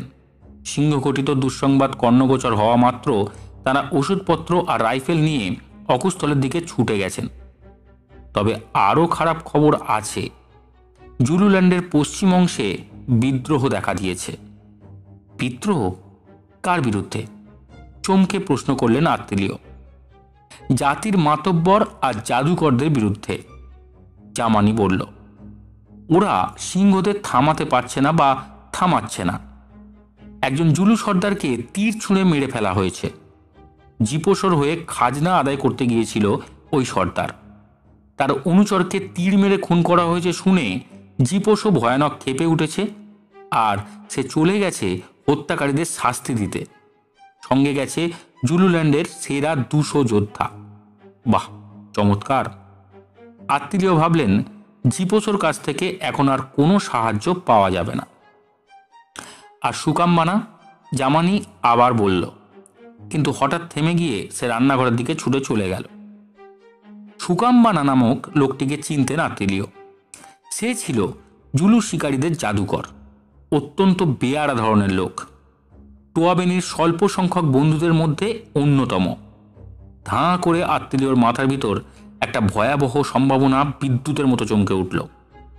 সুকাম্বানা আর টোয়াবেনির অশুভ যোগাযোগ কোনো ভয়ঙ্কর ষড়যন্ত্রের সূচনা করছে না তো? নৈশবোধ শেষ হয়ে যাওয়ার পর আত্মীয় তার তাঁবুতে জামানিকে ডেকে পাঠালেন। জামানি সহজভাবেই তার সঙ্গে দেখা করতে এলো, কারণ প্রত্যেক রাতেই পরের দিনের কর্মসূচি সে আত্মীয়র কাছে জানতে পারত। কিন্তু সেসব কথা না তুলে মাসাঙ্গা যখন তাকে সুকাম্বানার কথা জিজ্ঞেস করলেন, তখন সে ঘাবড়ে গেল। মুখ ফসকে দু একটা কথা বেরিয়ে যাওয়ার জন্য জামানি তখন মনে মনে নিজেকে অভিশাপ দিচ্ছে। কিন্তু এখন আর আত্মীয় তাকে ছাড়তে রাজি নন। জেরার মুখে সে আরও কয়েকটা গোপনীয় কথা ফাঁস করে ফেলল। শেষকালে আত্মীয় যখন শপথ করে বললেন সর্বাধিনায়ক জিপোসোকে তিনি কিছু বলবেন না, তখনই সবকিছু খুলে বলতে রাজি হলো জামানি। জামানির বক্তব্য সংক্ষেপে পরিবেশিত হলে যা হয় তা হচ্ছে এই রকম। বর্ষার দেবতা আঞ্জিয়ানা জুলুদের পূজা প্রার্থনা আর কাকুতি মিনতি শুনেও অবিচলিত। বৃষ্টির নাম নেই। খরদাহে জ্বলছে জুলুদের দেশ। সিংহরা সংখ্যায় বাড়ছে, সেই সঙ্গে বাড়ছে তাদের সাহস আর ঔদ্ধত্য। জন্তুগুলো এখন আর মানুষকে ভয় করে না। এই ভয়াবহ পরিস্থিতির জন্য জুলুল্যান্ডের মানুষ অতীন্দ্রিয় জগৎকে অর্থাৎ প্রেতাত্মাদের দায়ী করছে। আত্মীয়র কাছে টোয়াবিনি বলেছিল তার ছেলেরা নাকি টোয়াবিনির এক ভাইয়ের ক্রালে গেছে একটা বেড়া বাঁধার কাজে সাহায্য করতে। কথাটা আদপেই সত্যি নয়। একদল ক্ষিপ্ত জুলুকে সংঘবদ্ধ করবার জন্য টোয়াবিনির ছেলেরা যেখানে গিয়েছিল সেটি হচ্ছে আর এক শয়তানের আস্তানা, সুকাম্বানার ক্রাল। জামানির বক্তব্য থেকে আরও একটি তথ্য সংগ্রহ করতে সমর্থ হলেন আত্মীয়। সুকাম্বানার সঙ্গে নাকি জরুরি পরামর্শ করেছেন আঞ্জিয়ানা স্বয়ং। এই অতি মূল্যবান সংবাদটি অবশ্য সুকাম্বানা নিজেই জুলুদের জানিয়েছে। জামানিও বাদ যায়নি। এই পর্যন্ত বলেই জামানি হঠাৎ কাঁপতে শুরু করলো। তার কথাগুলো মুখের ভিতর আটকে যেতে লাগলো বারবার। ভাঙা ভাঙা গলায় ফিসফিস করে ভয়ার্থ জামানি যা বলল তা থেকে আত্মীয় বুঝলেন সুকাম্বানা নাকি সবাইকে বলেছে বর্তমান পরিস্থিতির জন্য দায়ী হচ্ছে এক জুলু যোদ্ধা। সুকাম্বানার মতে উক্ত জুলু যোদ্ধার চোখ দুটির সঙ্গে জড়িত রয়েছে অমঙ্গলের অভিশাপ, এবং এই ভয়াবহ অবস্থা থেকে উদ্ধার লাভ করতে হলে অবিলম্বে অভিশপ্ত চক্ষু বিশিষ্ট ওই মানুষটিকে শাস্তি দেয়া দরকার। কিন্তু অনেক মানুষের ভিড়ের ভিতর থেকে প্রকৃত অপরাধীকে গ্রেপ্তার করতে হলে গন্ধ বিচারের সভায় যে মানুষটি ওইভাবে বিচার করতে সক্ষম সেই অদ্বিতীয় জাদুকরকে তার অধিকৃত পদ থেকে খারিজ করে তার ক্ষমতা কেড়ে নিয়েছে ঈর্ষাকাতর জ্ঞানী ব্যক্তিদের সভা এবং সর্দার জিপোসো। বর্ষার দেবতা আঞ্জিয়ানা এই বিচারে ক্রুদ্ধ হয়েছেন। অনাবৃষ্টির জন্য জিপোসোর অবিচারও কিছুটা দায়ী বলে মত প্রকাশ করেছে সুকাম্বানা। জিপোসো এবং জ্ঞানী ব্যক্তিদের বিচারে টোয়াবেনিকে যে দোষী সাব্যস্ত করে জাদুকরের সম্মানিত পদ থেকে বিচ্যুত করা হয় তা শুনেছিলেন আত্মীয়। অতএব তিনি সহজেই বুঝতে পারলেন সুকাম্বানার উল্লিখিত জাদুকরটি টোয়াবেনি ছাড়া আর কেউ নয়। জামানির কাছ থেকে আরও একটি সংবাদ জানতে পারলেন আত্মীয়। সংবাদটি হচ্ছে এই: জিপোসো বিদ্রোহ দমনে যাত্রা করার আগে সুকাম্বানা গন্ধের সাহায্যে বিচার করার অনুমতি চেয়েছিল। জিপোসো অনুমতি দেয়নি। সে জানত গন্ধ বিচার অনিবার্যভাবেই নরহত্যা ঘটাবে, এমনকি গণহত্যার মতো বীভৎস কাণ্ড ঘটাও অসম্ভব নয়। কিন্তু জিপোসো এখন অনুপস্থিত। সুকাম্বানা আর টোয়াবেনিকে বাধা দেবে কে? আত্মীয় বললেন, তাহলে নিশ্চয়ই কাল ওরা গন্ধ বিচারের সভা ডাকছে। না না, কাল নয়, জামানি তাড়াতাড়ি বলে উঠল। কাল নয় মাসাঙ্গা, কাল কিছু হবে না। তবে কবে হবে ওই বিদঘুটে কাণ্ড? জবাব নেই। জামানি আবার বোবা। মাসাঙ্গার অনেক অনুরোধ উপরোধেও তার মৌন ভঙ্গ হলো না। পরের দিন কোথাও গেলেন না আত্মীয়, তাঁবুতেই বসে থাকলেন। ঢাকের আওয়াজ ভেসে আসতে লাগলো। আত্মীয় ঢাকের ভাষা জানেন না, কিন্তু ঘন ঘন দ্রুত তালে সেই ধ্বনি তরঙ্গের প্রবল উত্তেজনা তিনি অনুভব করতে লাগলেন। ঢাক কি বলছে জানার জন্য তিনি অস্থির হয়ে উঠলেন, কিন্তু জানবেন কি করে? তাঁবুর নিগ্রোরা হঠাৎ ঢাকের ভাষা ভুলে গেছে। আত্মীয়র বিশ্বস্ত অনুচর জামানিও ব্যতিক্রম নয়। বারবার প্রশ্ন করে একই উত্তর পেলেন আত্মীয়। ঢাকের ভাষা তারা নাকি কিছুই বুঝতে পারছে না। এক রাতের মধ্যে আয়ত্তবিদ্যার এমন হঠাৎ বিলুপ্তি এবং স্মরণশক্তির এমন আকস্মিক বিপর্যয় দেখে স্তম্ভিত হয়ে গেলেন আত্মীয়। রাত এলো, যথানিয়মে আবার এলো প্রভাত। আজ আর ঢাক বাজছে না। আগের দিনের অবিরাম ধ্বনি তরঙ্গের পরে এই অস্বাভাবিক স্তব্ধতা যেন ভয়ঙ্কর এক ঘটনার পূর্বাভাস। আত্মীয় উঠে দাঁড়ালেন, জামা কাপড় পরে প্রস্তুত হলেন। তারপর পদার্পণ করলেন তাঁবুর বাইরে। জামানিকে উদ্দেশ্য করে তিনি বললেন, আমি টুয়াবেনির কাছে যাচ্ছি, তুমিও সঙ্গে চলো। আত্মীয় যা ভেবেছিলেন তাই হলো। জামানি তার আদেশ অমান্য করে দাঁড়িয়ে রইল এবং বারবার তাকে তাঁবু ছেড়ে বাইরে যেতে নিষেধ করল। সে একথাও বলল, তার নিষেধ অগ্রাহ্য করা মাসাঙ্গার উচিত নয়। আত্মীয় শুনলেন না। তিনি জানতেন জামানি তাকে ভালোবাসে। তার বিপদ হতে পারে বলেই সে তাকে কোথাও যেতে বারণ করছে। কিন্তু আত্মীয়র কানে তখনও বাজছে জুলু বালিকার কাতর প্রার্থনা, জবাব, আমি সাহায্য চাই। আত্মীয় অনুমান করেছিলেন মুদাবলি আর নগর সর্বনাশ করার জন্য এক চক্রান্তের জাল বুনছে দুই শয়তান, টোয়াবেনি ও সুকাম্বানা। চক্রান্তকারীদের কি করে বাধা দেবেন সে কথা আত্মীয় নিজেও ভাবতে পারেননি। বিশেষত ষড়যন্ত্রের চেহারাটা তখনও পর্যন্ত তার কাছে অস্পষ্ট। কিন্তু যে ভয়াবহ বিপদের ফলে দুটি নিরপরাধ মানুষের জীবন বিপন্ন হতে চলেছে তাতে যথাসাধ্য বাধা দেওয়া উচিত মনে করেই তিনি টোয়াবেনির আস্তানা লক্ষ্য করে যাত্রা করেছিলেন। সঙ্গে ছিল নিত্যসঙ্গী রাইফেল আর ক্যামেরা।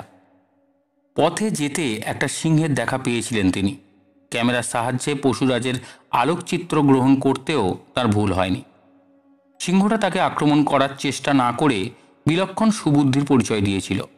সেদিন সকালে গুলির আওয়াজে জুলুদের কাছে নিজের অস্তিত্ব ঘোষণা করতে রাজি ছিলেন না আত্মীয়। প্রায় 1 ঘন্টা হেঁটে তিনি টোয়াবেনির ক্রালের নিকটে অবস্থিত পাহাড়ের উপর এসে পৌঁছালেন। সেখান থেকে চারিদিকে দৃষ্টি সঞ্চালন করে তিনি দেখলেন তার উল্টো দিকে যে পাহাড়টার উপর এই সময় টোয়াবেনির গরুগুলো ঘাস খেয়ে বেড়ায় সেখানে তারা নেই। গরুগুলোকে ক্রালের ভিতর তাদের নির্দিষ্ট আবেষ্টনীর মধ্যে আজ বন্দি করে রাখা হয়েছে। আস্তানার দরজাটা খোলা এবং সেই উন্মুক্ত প্রবেশপথের মুখে ভিড় করেছে জুলু রমণীর দল। দ্বারের বাইরে ছোট ছোট কয়েকটা দলে বিভক্ত হয়ে উত্তেজিত স্বরে কথা কইছে প্রায় 100 খানেক পুরুষ।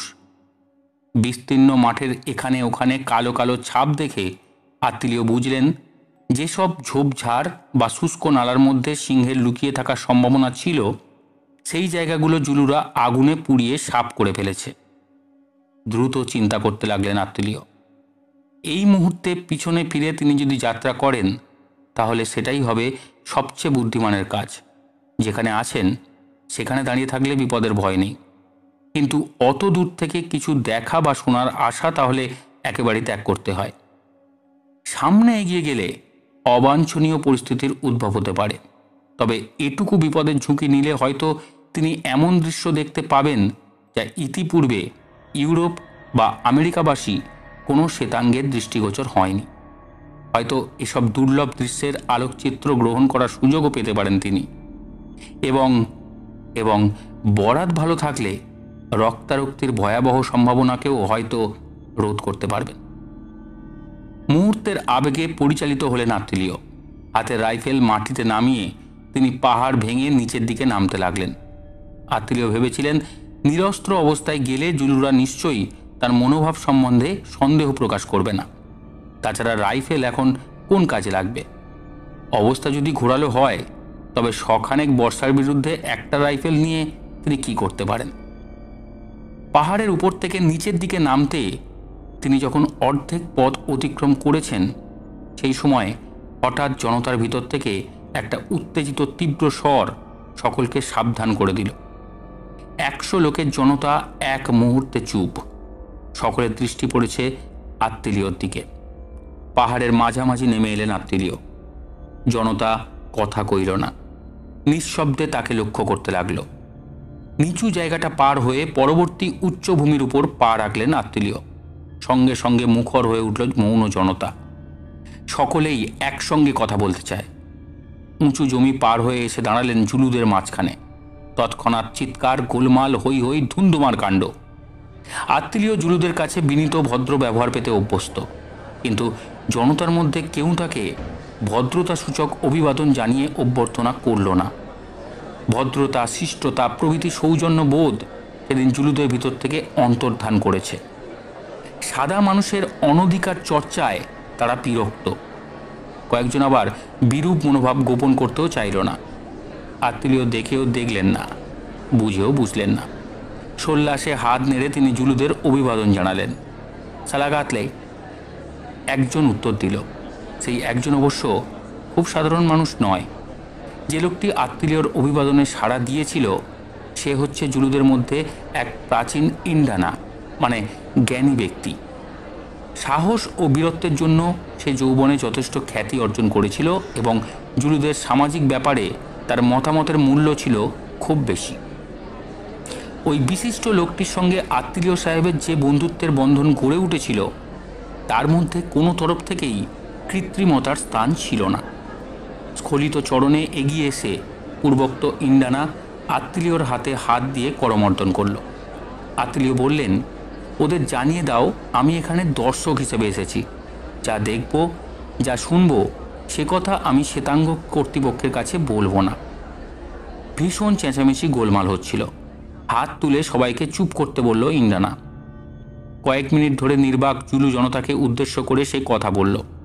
প্রথমেই সে জনতাকে জানিয়ে দিল সাদা মানুষের সঙ্গে ম্যাজিকের বাক্স অর্থাৎ ক্যামেরা ছাড়া কোনো অস্ত্রশস্ত্র নেই, অতএব তার উদ্দেশ্য খারাপ নয়। তারপর অভিযাত্রীদের সততা ও বন্ধুত্বপূর্ণ মনোভাবের প্রমাণ হিসেবে সাদা মানুষদের বিভিন্ন কীর্তিকলাপের কথা বলতে আরম্ভ করল।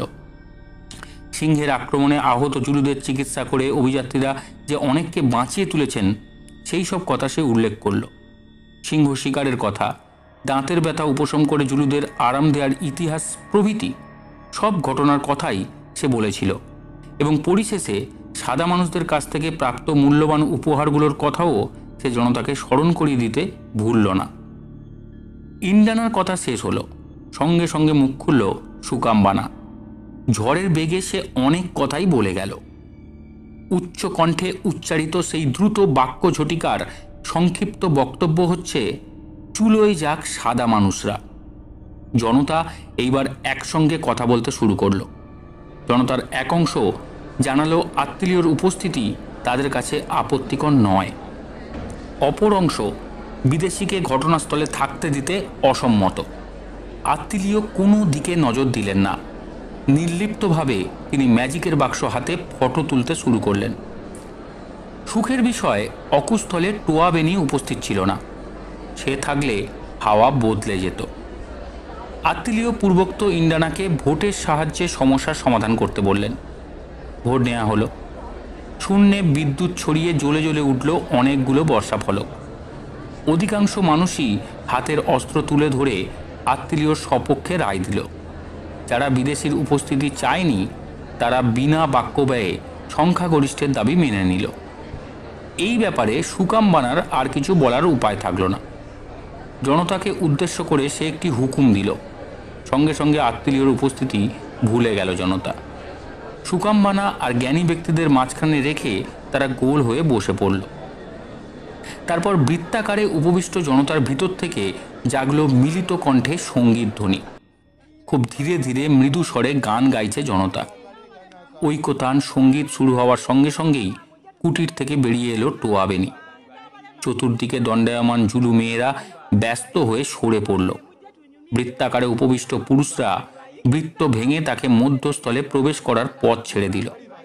টোয়াবেনি কারো দিকে চাইল না।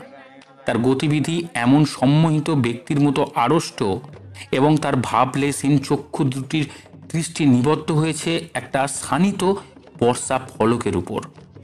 ওই বর্ষাটাকে মাটিতে পুঁতে তার চারপাশে গোল হয়ে বসেছিল পুরুষের দল। টোয়াবেনির উপস্থিতির সঙ্গে সঙ্গে সম্মিলিত কণ্ঠের মৃদু সঙ্গীত ধ্বনি উচ্চ স্বরে বেজে উঠল। টোয়াবেনির পাতলা ছিপছিপে শরীরটা দুলতে লাগলো, একবার সামনে একবার পিছনে। তীব্রতম পর্যায়ে উঠে গেল গায়কদের কণ্ঠস্বর, উদারা মুদারা তারা। তারপর আবার নিচের দিকে নেমে আসতে লাগলো সুরের ঢেউ। মৃদু থেকে হলো মৃদুতর, অস্পষ্ট, এবং পরিশেষে বিরাম লাভ করল স্তব্ধতার গর্ভে। গান থামল। এখন মৌন জনতার নির্নিমেষ দৃষ্টির একমাত্র লক্ষ্য হল টোয়াবেনি। আত্মীয় অনুভব করলেন এক ভয়ঙ্কর প্রত্যাশা নিয়ে অপেক্ষা করছে নির্বাক মানুষগুলো। টোয়াবেনির নিঃশ্বাস পড়ছে দ্রুত। তার দেহে বুঝি ভর করেছে প্রেতাত্মা। আচম্বিতে এক প্রকাণ্ড লাফ মেরে সে ভূপৃষ্ঠে প্রথিত বর্ষার কাছ থেকে ছিটকে অনেক দূরে এসে পড়ল। তারপর ঘুরে ঘুরে প্রত্যেক জুলু যোদ্ধার দেহের ঘ্রাণ গ্রহণ করল। আবার ঘুরে এসে সে লাফিয়ে লাফিয়ে যোদ্ধাদের কাছে গিয়ে শুঁকতে লাগলো। এক একটি লোককে দুবার তিনবার করে সে শুঁকল। তবু শেষ হলো না গন্ধের বিচার, এবং ক্লান্ত হলো না টোয়াবেনি। যন্ত্রের মতো লাফাতে লাফাতে সে যোদ্ধাদের দেহের ঘ্রাণ গ্রহণ করতে লাগলো বারংবার। আত্মীয় অবাক হয়ে ভাবতে লাগলেন, এইভাবে ব্যাপারটা নিষ্পত্তি হবে কি করে? অনেকেই, বিশেষ করে অভিজ্ঞ শিকারীরা জানেন, মানুষ অথবা জানোয়ার ভয় পেলে তাদের শরীর থেকে এক ধরনের গন্ধ নির্গত হয়, কিন্তু সেই গন্ধকে আবিষ্কার করতে পারে বিশেষ কয়েক শ্রেণীর পশুর ঘ্রাণেন্দ্রিয়। হয়তো দীর্ঘকাল অনুশীলন করার ফলে বন্য পরিবেশের মানুষ টোয়াবেনি ওই বিদ্যাকে আয়ত্ত করেছে।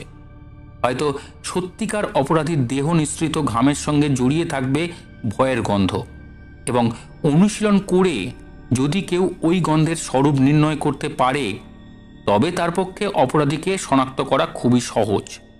কিন্তু অনাবৃষ্টির জন্য কোনো মানুষ অপরাধ বোধ করে ভয়ার্থ হয়ে উঠবে না। কাজেই গন্ধের বিচার এখানে একেবারেই অকেজো। জুলুদের পক্ষে সবকিছুই বিশ্বাস করা সম্ভব হলেও আত্মীয়র পক্ষে এমন কড়া গাঁজা হজম করা দুঃসাধ্য। ওই যে সেই লোক যার দুই চোখে জড়িয়ে আছে অমঙ্গলের অভিশাপ। তীব্র স্বরে চেঁচিয়ে উঠল টোয়াবেনি। জনতা চিৎকার করে উঠল। শূন্যে লাফিয়ে উঠল 100 যোদ্ধা। তাদের ঘরমাক্ত দেহে চকচক করে উঠল সূর্যরশ্মি। একটি লোকের হাত চেপে ধরল টোয়াবেনি। শুরু হলো ধস্তাধস্তি। জনতা ছুটে এসে দুজনকে ঘিরে ফেলল। অত লোকের ফুটোপুটির ভিতর ধৃত ব্যক্তির চেহারা দেখতে পেলেন না আত্মীয়, তবে বুঝলেন গন্ধের বিচার শেষ হয়েছে, ধরা পড়েছে অপরাধী। আত্মীয় অবাক হয়ে ভাবছেন টোয়াবেনির ষড়যন্ত্রের শিকার কে হতে পারে। হঠাৎ তার পাশ কাটিয়ে কে যেন ছুটে বেরিয়ে গেল। তিনি ঘুরে দেখলেন একটি মেয়ে। সে ছুটছিল তীর বেগে। পিছন থেকে তার মুখ দেখতে পেলেন না আত্মীয়, তবু মেয়েটিকে তিনি চিনতে পারলেন, মুদাভলি। তাকে চেঁচিয়ে ডাকতে গিয়ে থেমে গেলেন আত্মীয়। তাকে কেউ দেখতে পায়নি। সকলেরই ব্যগ্র দৃষ্টি সেইখানে যেখানে জুলুদের মাঝখানে টোয়াবেনির সঙ্গে ধস্তাধস্তি করছে একটি হতভাগ্য মানুষ। জনারণ্যের ভিতর থেকে তার চেহারা দেখতে না পেলেও মুদাভলির আচরণেই আত্মীয় বুঝে গেছেন টোয়াবেনির কবলে পড়ে যে মানুষটি ছটফট করছে সে নগো ছাড়া আর কেউ নয়। আর সঙ্গে সঙ্গে ধাবমান জুলু বালিকার উদ্দেশ্যেও তিনি ধরে ফেলেছেন। সে ছুটে চলেছে সর্বাধিনায়ক জিপোসোর সঙ্গে দেখা করার জন্য। আত্মীয়র ভ্রু কুঞ্চিত হল। চারদিকে অগণিত নরখাদক সিংহের ক্ষুধার্ত দৃষ্টি এড়িয়ে অরণ্য প্রান্তর ও পর্বতের দুস্তর বাঁধা ভেদ করে বালিকা কি জিপোসোর সঙ্গে দেখা করতে পারবে? পারবে কি সেই লোকটাকে বাঁচাতে, যে এখন ছটফট করছে ক্ষিপ্ত কুসংস্কার অন্ধ জনতার মধ্যে? হ্যাঁ, ছটফট করছে নগ। তাকে চেপে ধরেছে ক্রুদ্ধ জনতা। একদল জুলু যোদ্ধা তাকে শূন্যে তুলে ফেলল। তারপর হাতে হাতে তাকে তুলে নিয়ে এলো একটা মস্ত গাছের নিচে। আত্মীয় গাছটার দিকে তাকালেন। পত্রবিহীন ওই বিশাল শুষ্ক বৃক্ষটির নাম তিনি শুনেছেন, যাতনাদায়ক বৃক্ষ। তার জুলু অনুচর জামানি একদিন তাকে পূর্বোক্ত গাছটির নাম এবং কার্যকারিতা সবিস্তারে জানিয়ে দিয়েছিল। জামানির মুখ থেকেই আত্মীয় শুনেছেন যে গাছের গুঁড়ির সঙ্গে বেঁধে প্রাচীনকালে অপরাধীকে শাস্তি দেয়া হতো। রজুবদ্ধ অপরাধীর চারপাশে ঘুরে ঘুরে নাচা গানা চালাতো বর্ষাধারী যোদ্ধার দল এবং ঘন্টার পর ঘন্টা ধরে খুঁচিয়ে মারত ওই হতভাগ্য মানুষটিকে। আত্মীয় সচমকে ভাবলেন, তাকেও কি আজ ওই রকম বীভৎস হত্যাকাণ্ডের দর্শক হতে হবে?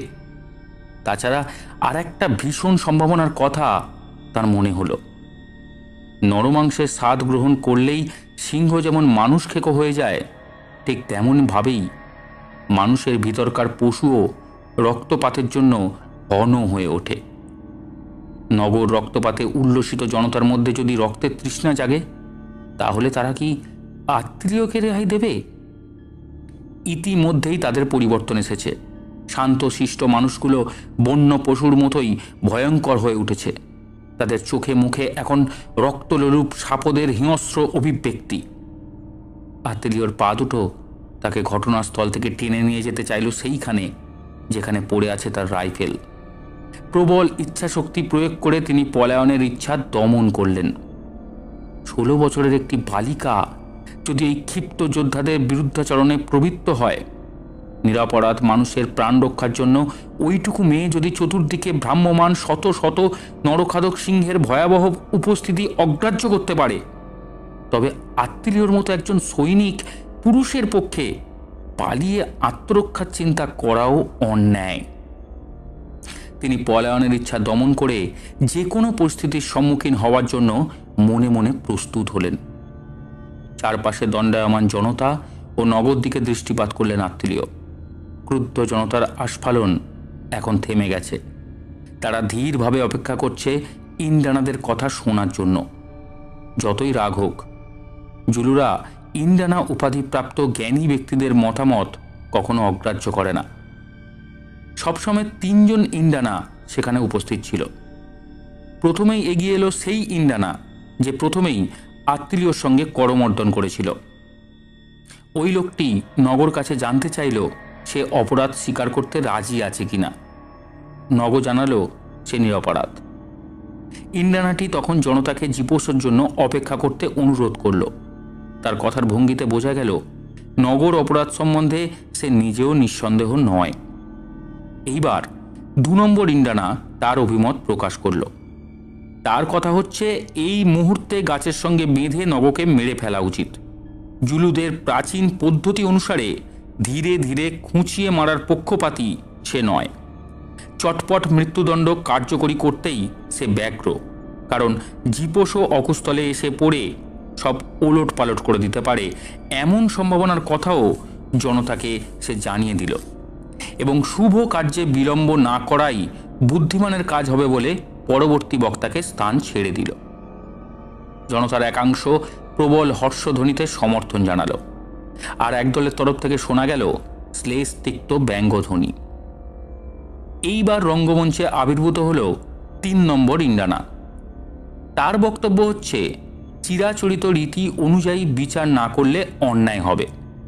অতএব গরম জলের সাহায্যে অভিযুক্ত ব্যক্তির অপরাধ নির্ণয়ের যে প্রাচীন প্রথা আছে, সেই পদ্ধতি অনুসারেই নগর বিচার হওয়া দরকার। নগর ডান হাত ফুটন্ত গরম জলে ডুবিয়ে দিয়ে যদি দেখা যায় সে অক্ষত আছে, তবেই বোঝা যাবে সে নির্দোষ। জনতা সোল্লাসে চিৎকার করে এই প্রস্তাব সমর্থন করল। সঙ্গে সঙ্গে কুটিরের ভিতর থেকে একটা মস্ত বড় হাঁড়ি নিয়ে এলো টোয়াবেনি। আত্মীয় বুঝলেন শয়তানটা আগেই সব ঠিক করে রেখেছিল। নগর সামনে ফুটন্ত গরম জলের হাঁড়ি রাখা হলো। সে পিছিয়ে আসার চেষ্টা করল, কিন্তু শয়তান টোয়াবেনি বজ্র মুষ্টিতে চেপে ধরে নগর ডান হাতটা ঢুকিয়ে দিল হাঁড়ির ভিতর। কয়েক মুহূর্ত নগর হাত ছেড়ে দিল টোয়াবেনি। সঙ্গে সঙ্গে বাঁ হাত দিয়ে ডান হাত চেপে ধরে মাটিতে পড়ে যন্ত্রণায় ছটফট করতে লাগলো নগর। গরম জল তার হাতটাকে ঝলসে দিয়েছে। ওই হচ্ছে অপরাধী, চেঁচিয়ে উঠল সুকামবানা। বেঁধে ফেলো ওকে গাছের সঙ্গে, তারপর ধীরে ধীরে বর্ষা দিয়ে খুঁচিয়ে ওকে শেষ করে দাও। শয়তান নগই বৃষ্টি বন্ধ করেছে আর সিংহদের লেলিয়ে দিয়েছে আমাদের উপর। তৎক্ষণাৎ 12 বলিষ্ঠ যোদ্ধা নগকে ধরে গাছের সঙ্গে বেঁধে ফেলল। তারপর তাকে ঘিরে শুরু হলো উদ্দাম নৃত্য। নাচতে নাচতে বর্ষাধারী যোদ্ধারা গোল হয়ে ঘুরতে লাগলো নগকে মাঝখানে রেখে। নগর সামনে দিয়ে ঘুরে যাওয়ার সময় প্রত্যেক যোদ্ধা তার দেহ লক্ষ্য করে সজোরে বর্ষা চালনা করতে লাগলো এবং এমন অদ্ভুত দক্ষতার সঙ্গে চালিত বর্ষা ফলকের গতিবেগ তারা রোধ করছিল যে লক্ষ্যস্থলের মাত্র কয়েক ইঞ্চি দূরে এসেই থেমে যাচ্ছিল অস্ত্রের শানিত ফলক। এখন সময় হয়নি। ধীরে ধীরে কমে আসবে লক্ষ্যস্থল ও দংশন উদ্যত বর্ষা ফলকের মধ্যবর্তী দূরত্ব। মৃদু আঘাতে রক্ত পান করবে একটির পর একটি শানিত বর্ষা। অজস্র অগভীর ক্ষত থেকে ঝরতে থাকবে রক্তের ধারা। তারপর এক সময় প্রচণ্ড আঘাতে বিদীর্ণ হয়ে যাবে হতভাগ্য নগর হৃৎপিণ্ড। কিন্তু কিন্তু নির্বাক ও নিশ্চেষ্ট হয়ে এই বীভৎস দৃশ্য দেখবার জন্যই কি অপেক্ষা করছেন আত্মীয়? অনাবৃষ্টি দীর্ঘস্থায়ী হতে পারে, চিরস্থায়ী হতে পারে না। আত্মীয় আকাশের দিকে দৃষ্টিপাত করলেন। না, কোনো আশা নেই। এখানে সেখানে কিছু কিছু মেঘ দেখা যাচ্ছে বটে, কিন্তু বৃষ্টি সুদূর পড়া হতো। পকেট ব্যারোমিটার নামক যে ছোট যন্ত্রটি সর্বদা আত্মীয়র সঙ্গী, সেই যন্ত্রটির দিকে দৃষ্টিপাত করলেন তিনি। ব্যারোমিটারের কাঁটা দেখে বোঝা যাচ্ছে বৃষ্টি আসন্ন। খুব সম্ভব 2-4 দিনের মধ্যেই বর্ষণ শুরু হবে। কিন্তু আত্মীয়র তো 2 দিন পরে হলে চলবে না, এই মুহূর্তে বৃষ্টির দরকার। তবে আত্মীয় ঘড়ি দেখলেন, ঠিক 11টা বেজেছে। প্রায় 1 ঘন্টা হলেও মুদাবলি চলে গেছে এখান থেকে। সমবেত কণ্ঠে ঐকতান সঙ্গীত বেজে উঠেছে তীব্র শব্দে। দ্রুততর হয়ে উঠছে নৃত্যের ছন্দ। বর্ষাগুলো কিন্তু এখনো নগর দেহ স্পর্শ করেনি। নগর দিকে তাকালেন আত্মীয়। একটুও বিচলিত হয়নি সে।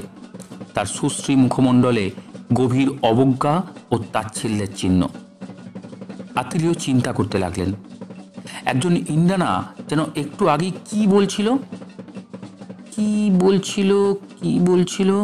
হ্যাঁ, মনে পড়েছে। 2 ঘন্টা পরেই দূরবর্তী অঞ্চল থেকে এই এলাকায় পদার্পণ করছে সর্দারজি বোসো, এবং এলাকার মধ্যে এসে পড়লে সর্বাধিনায়ক তার পারিপার্শ্বিক অবস্থা সম্বন্ধে কতক্ষণ অজ্ঞ থাকবে বলা শক্ত। অতএব 2 ঘন্টার মধ্যে কাজ শেষ করা উচিত বলে অভিমত প্রকাশ করেছিল উক্ত ইন্দ্রানা। 2 ঘন্টা, এই 2 ঘন্টা যদি জনতাকে ঠেকিয়ে রাখতে পারেন আত্মীয়, তাহলে বোধ হয় নগর প্রাণ রক্ষা হয়। কিন্তু এই ক্ষিপ্ত জনতাকে কি অতক্ষণ ঠেকিয়ে রাখা সম্ভব? আত্মীয় দ্রুত চিন্তা করতে লাগলেন। একটা তীব্র চিৎকার আত্মীয়র কর্ণকুহরে প্রবেশ করল। না, নগ নয়, চেঁচিয়ে উঠেছে জনতা। রক্তপাত শুরু হয়েছে। আঘাত মারাত্মক নয়, কিন্তু বর্ষার আঘাতে নগর বাম জানু থেকে গড়িয়ে নামছে রক্ত। আর রক্ষা নেই। আঘাতে আঘাতে জর্জরিত হয়ে উঠবে। তারপর হৃৎপিণ্ড বিদীর্ণ করে একসময় নেমে আসবে মৃত্যু। দাঁড়াও, থামো, চেঁচিয়ে উঠলেন আত্মীয়। নাচ থেমে গেল। দারুণ বিস্ময়ে থমকে দাঁড়িয়ে পড়ল যোদ্ধার দল। আত্মীয় বললেন, দাঁড়াও জুলুরা, দাঁড়াও। বর্ষার দেবতা আঞ্জিয়ানা এখনই বৃষ্টি পাঠিয়ে দিচ্ছে। 100 মানুষ মুখ তুলল আকাশের দিকে। পরক্ষণেই জাগল ক্রুদ্ধ গুঞ্জন ধ্বনি। কোথায় বৃষ্টি? আসন্ন বৃষ্টিপাতের কোনো চিহ্নই নেই নীল আকাশের বুকে। কারো দিকে চাইলেন না আত্মীয়, কারো কথায় কর্ণপাত করলেন না তিনি। সোজা এসে দাঁড়ালেন জনতার মাঝখানে। একটু অপেক্ষা করো, ধৈর্য ধরে আমার কথা শোনো। যে ইন্দ্রানার সঙ্গে আত্মীয়র বন্ধুত্ব ছিল সেই লোকটি এবার এগিয়ে এলো। জনতাকে উদ্দেশ্য করে সে যে আদেশবাণী উচ্চারণ করল তার মর্মার্থ হচ্ছে, ধৈর্য ধারণ করে সাদা মানুষের ম্যাজিকের বাক্স কি করে সেইটা দেখাই এখন জুলুদের অবশ্য পালনীয় কর্তব্য। আত্মীয় ততক্ষণে তার ম্যাজিকের বাক্স অর্থাৎ ক্যামেরা বাগিয়ে ধরেছেন এবং অতি মন্থর পদে অগ্রসর হয়েছেন নগর দিকে। ক্যামেরার লেন্স নগর বুকের কাছে ধরে ফিসফিস করে আত্মীয় বললেন, চেঁচাও। জোরেই চেঁচিয়েছিল নগ। এমন কর্ণভেদী মনুষ্য কণ্ঠের আর্তস্বর ইতিপূর্বে কখনো আত্মীয় শ্রুতিগোচর হয়নি। দেখেছ? বিজয় গর্বে ঘুরে দাঁড়ালেন আত্মীয় জনতার দিকে। 100 বর্ষার সামনে দাঁড়িয়ে যে ভয় পায়নি সে এখন চেঁচিয়ে উঠেছে। এখন বুঝেছ আমার ক্ষমতা? চুলুরা চমৎকৃত। সত্যি কি ভয়ঙ্কর ওই ম্যাজিকের বাক্স! আরো ভয়ঙ্কর ওই বাক্সের চোখটা অর্থাৎ লেন্স। এইবার এক লম্বা বক্তৃতা শুরু করলেন আত্মীয়। অভিভূত জুলু জনতা স্তম্ভিত বিস্ময়ে সেই আজগুবি অদ্ভুত আর অসম্ভব কথাগুলো শুনতে লাগলো। যত রকমের বিদঘুটে অবিশ্বাস্য বিষয়বস্তু আত্মীয় ভাবতে পেরেছিলেন সবগুলোকেই তিনি পরিবেশন করেছিলেন সেই বক্তৃতার মধ্যে। টোয়াবেনি আর সুকাম্বানা রাগে কাঁপছিল। তাদের দিকে নাটকীয়ভাবে ঘুরে দাঁড়ালেন আত্মীয়। ইহে, এইবার তোমরা কি বলতে চাও? অনেক কিছুই হয়তো বলার ছিল, কিন্তু দুই শয়তান চুপ করে রইল। তারা জানতো জুলুরা এখন তাদের কোনো কথায় কর্ণপাত করবে না। সাদা মানুষের ম্যাজিকের বাক্স আর জ্ঞান গর্ভ বক্তৃতা এখন তাদের অভিভূত করে দিয়েছে। ইতিমধ্যে আত্মীয় আর এক কাজ করেছেন। পকেট থেকে সিগারেট বার করে বিলিয়ে দিয়েছেন জুলুদের মধ্যে। জুলুল্যান্ডের সিগারেট অত্যন্ত দুষ্প্রাপ্য আর লোভনীয় বস্তু। অধিকাংশ লোকই সিগারেট নিল। কিছুক্ষণের মধ্যেই দেখা গেল হত্যার আগ্রহে যারা একটু আগেই ক্ষিপ্ত হয়ে উঠেছিল তারাই এখন ধোঁয়া ওড়াচ্ছে নির্বিকারভাবে। আত্মীয় জানতেন এই পরিবর্তন নিতান্তই ক্ষণস্থায়ী। আবার খেপে উঠবে জনতা। তবে কিছুটা সময় তো পাওয়া গেল। ওইটুকু সময়ের মধ্যেই আত্মীয়র উর্বর মস্তিষ্কে জন্ম নিয়েছে এক নতুন পরিকল্পনা। দেখেছ? আত্মীয় কম্পাস বার করে সকলের সামনে ধরলেন। এই দেখো ছোট্ট বর্ষাটা, কম্পাসের কাঁটা কেমন কাঁপছে দেখো। এর মানে কি জানো? জুলুরা মাথা নাড়ল। না, সাদা মানুষের ভেলকি তারা বুঝতে পারে না। এর মানে হচ্ছে, আত্মীয় বললেন, এখনই বৃষ্টি শুরু হবে। সামনের গাছটার ছায়া এই জায়গায় পড়লেই বৃষ্টি নামবে। আত্মীয় তার ডান পায়ের গোড়ালি মাটিতে ঠুকে জায়গাটা দেখিয়ে দিলেন। জনতা এখন আর হিংস্র নয়। তাদের অস্বাভাবিক উন্মাদনা কেটে গেছে। আত্মীয় জুলুদের স্বভাব জানতেন। তিনি বেশ বুঝতে পারছেন উপস্থিত জনতার মধ্যে অনেক মানুষই এখন সর্বাধিনায়ক জিপোসোর আইন ভঙ্গ করার শোচনীয় পরিণাম সম্বন্ধে সচেতন হয়ে উঠেছে। আত্মীয় হয়তো জনতার শুভবুদ্ধিকে আবার জাগিয়ে তুলে নগকে রক্ষা করতে পারতেন, কিন্তু টোয়াবেনি আর সুকাম্বানা তাকে সেই সুযোগ দিল না। শান্ত জনতাকে আবার তারা উত্তেজিত করে তুলল। মধ্যাহ্নের প্রখর সূর্য আগুন ছড়িয়ে দিচ্ছে চারদিকে। গাছের ছায়াটা সরে সরে এসে আত্মীয় চিহ্নিত স্থানের কাছে খুব কাছেই এসে পড়েছে। চাপা গলায় গর্জে উঠল টোয়াবেনি। ছায়াটা ঠিক জায়গায় এসে পড়লেই বৃষ্টি শুরু হওয়ার কথা। যদি তা না হয় তবে নগকে হত্যা করা হবে। একটু থামল টোয়াবেনি। তার অবরুদ্ধ কণ্ঠ সাপের মতো হিসিস করে উঠল। তারপর সাদা মানুষের পালা। আত্মীয় জানতেন সেটা সহজ নয়। জুলুরা তার গায়ে হাত দিতে সাহস করবে না। তবে টোয়াবেনি যে তাকে খুন করবার চেষ্টা করবে সে বিষয়ে আত্মীয়র কিছু মাত্র সন্দেহ ছিল না। সময় কাটতে লাগলো ধীরে ধীরে।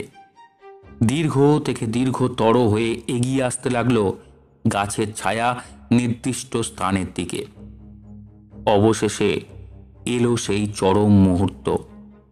আত্মীয়র চিহ্নিত স্থানে উজ্জ্বল রোদের আলোকে লুপ্ত করে করে নামল অন্ধকারের প্রলেপ। গাছের ছায়া এসে পড়েছে চিহ্নিত স্থানের উপর। জুলুরা আকাশের দিকে মুখ তুলল। নির্মেঘ আকাশে জ্বলছে মধ্যাহ্ন সূর্য। বৃষ্টিপাতের কোনো সম্ভাবনাই সেখানে দেখা যাচ্ছে না। জনতার মধ্যে আবার জাগলো হিংস্র উত্তেজনা। আবার শুরু হলো উদ্দাম নৃত্য। এবার আর তারা দেরি করতে চায় না। কয়েকটা বর্ষা নগর দেহে বিভিন্ন স্থানে আঘাত করল। ক্ষতচিহ্নগুলো খুবই তুচ্ছ ছিল বটে, কিন্তু আত্মীয় জানতেন কিছুক্ষণের মধ্যেই আঘাতের বেগ জোরালো হয়ে উঠবে। রক্ত দেখে ক্ষেপে উঠবে জুলুরা।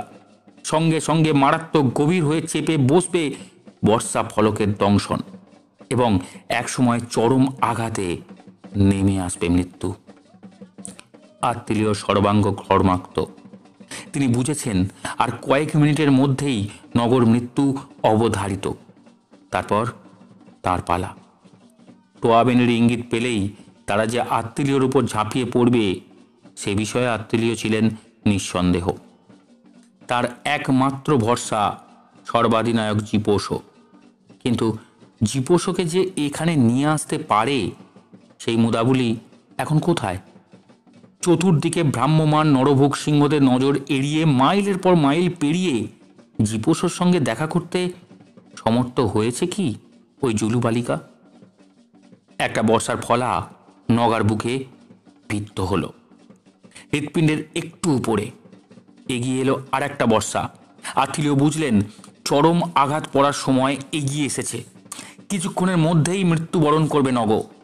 আর তারপরই যে রক্তাক্ত বর্ষা ফলকগুলো নিচে উঠবে তার চারপাশে এ বিষয়ে সন্দেহ নেই। আত্মীয় সেই দুরবস্থার কথা কল্পনা করে চমকে উঠলেন। নগর মতো নির্বিকার মুখে অবিচলিতভাবে মৃত্যুর সম্মুখীন হওয়ার সাধ্য তার নেই। আত্মীয় নিজের শ্রবণ শক্তিকে বিশ্বাস করতে পারলেন না।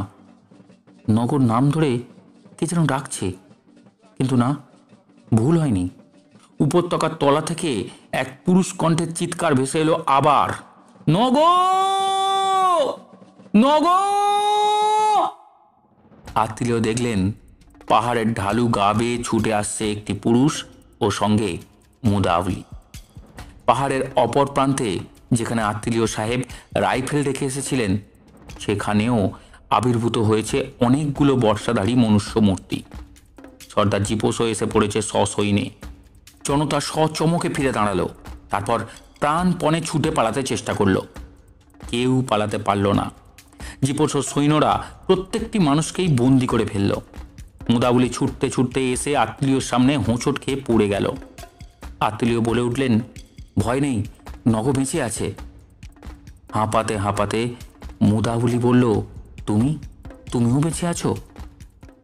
ঠিক দুদিন পরেই বৃষ্টি নামল জুলুল্যান্ডে। আহত নগ আরোগ্য লাভ করার সঙ্গে সঙ্গেই জীপোষোর আস্তানাতে বিচার সভা বসল। বলাই বাহুল্য বিচারক ছিল জুলুদের সর্বাধিনায়ক জীপোষো। বিচারকের ফলাফল দেখে আত্মীয় বুঝলেন জুলুদের নেতা অসাধারণ। তার দূরদর্শিতা, রাজনীতি জ্ঞান এবং তীক্ষ্ণ বুদ্ধি অতুলনীয়। ইন্ডানা বা জ্ঞানী ব্যক্তিদের সম্বন্ধে কোনো আলোচনা উঠল না। সর্বাধিনায়ক শুধু বলল, উক্ত জ্ঞানী ব্যক্তিদের জিহ্বা সম্বন্ধে সংযত হওয়া উচিত, এবং যেহেতু তারা মূর্খের মতো কথা বলে এক অবাঞ্ছনীয় পরিস্থিতির সৃষ্টি করেছে, সেই জন্য কয়েকদিন সম্পূর্ণ মৌন থেকে তাদের প্রায়শ্চিত্ত করতে হবে। গন্ধের বিচারে যে যোদ্ধার দল অংশগ্রহণ করেছিল তারা রেহাই পেল না। আদালতের রায় অনুসারে প্রত্যেক যোদ্ধার উপর জরিমানা ধার্য হলো। উত্তম রূপে প্রস্তুত একটি আগাছাই অর্থাৎ বর্ষা, 3টি বাছুর ও 3টি ছাগল। জন্তুগুলো যেমন তেমন হলে চলবে না। দণ্ডাজ্ঞা প্রাপ্ত ব্যক্তির সেরা জন্তুগুলোকেই দাবি করছে আদালত। সাধারণ যোদ্ধাদের 4 গুণ বেশি জরিমানা ধার্য হলো সুকামবানার উপর। জরিমানার ফলে যে পশু আদায় করা হলো সেই জন্তুগুলোর মধ্যে 4 ভাগের 3 ভাগ নগকে ক্ষতিপূরণ হিসেবে দেয়া হলো। অবশিষ্ট অংশ গ্রহণ করল সর্দার জিপোসো আদালতের ব্যয় নির্বাহ করবার জন্য। টোয়াবেনিকে নিজের হাতে শাস্তি দিল না জিপোসো।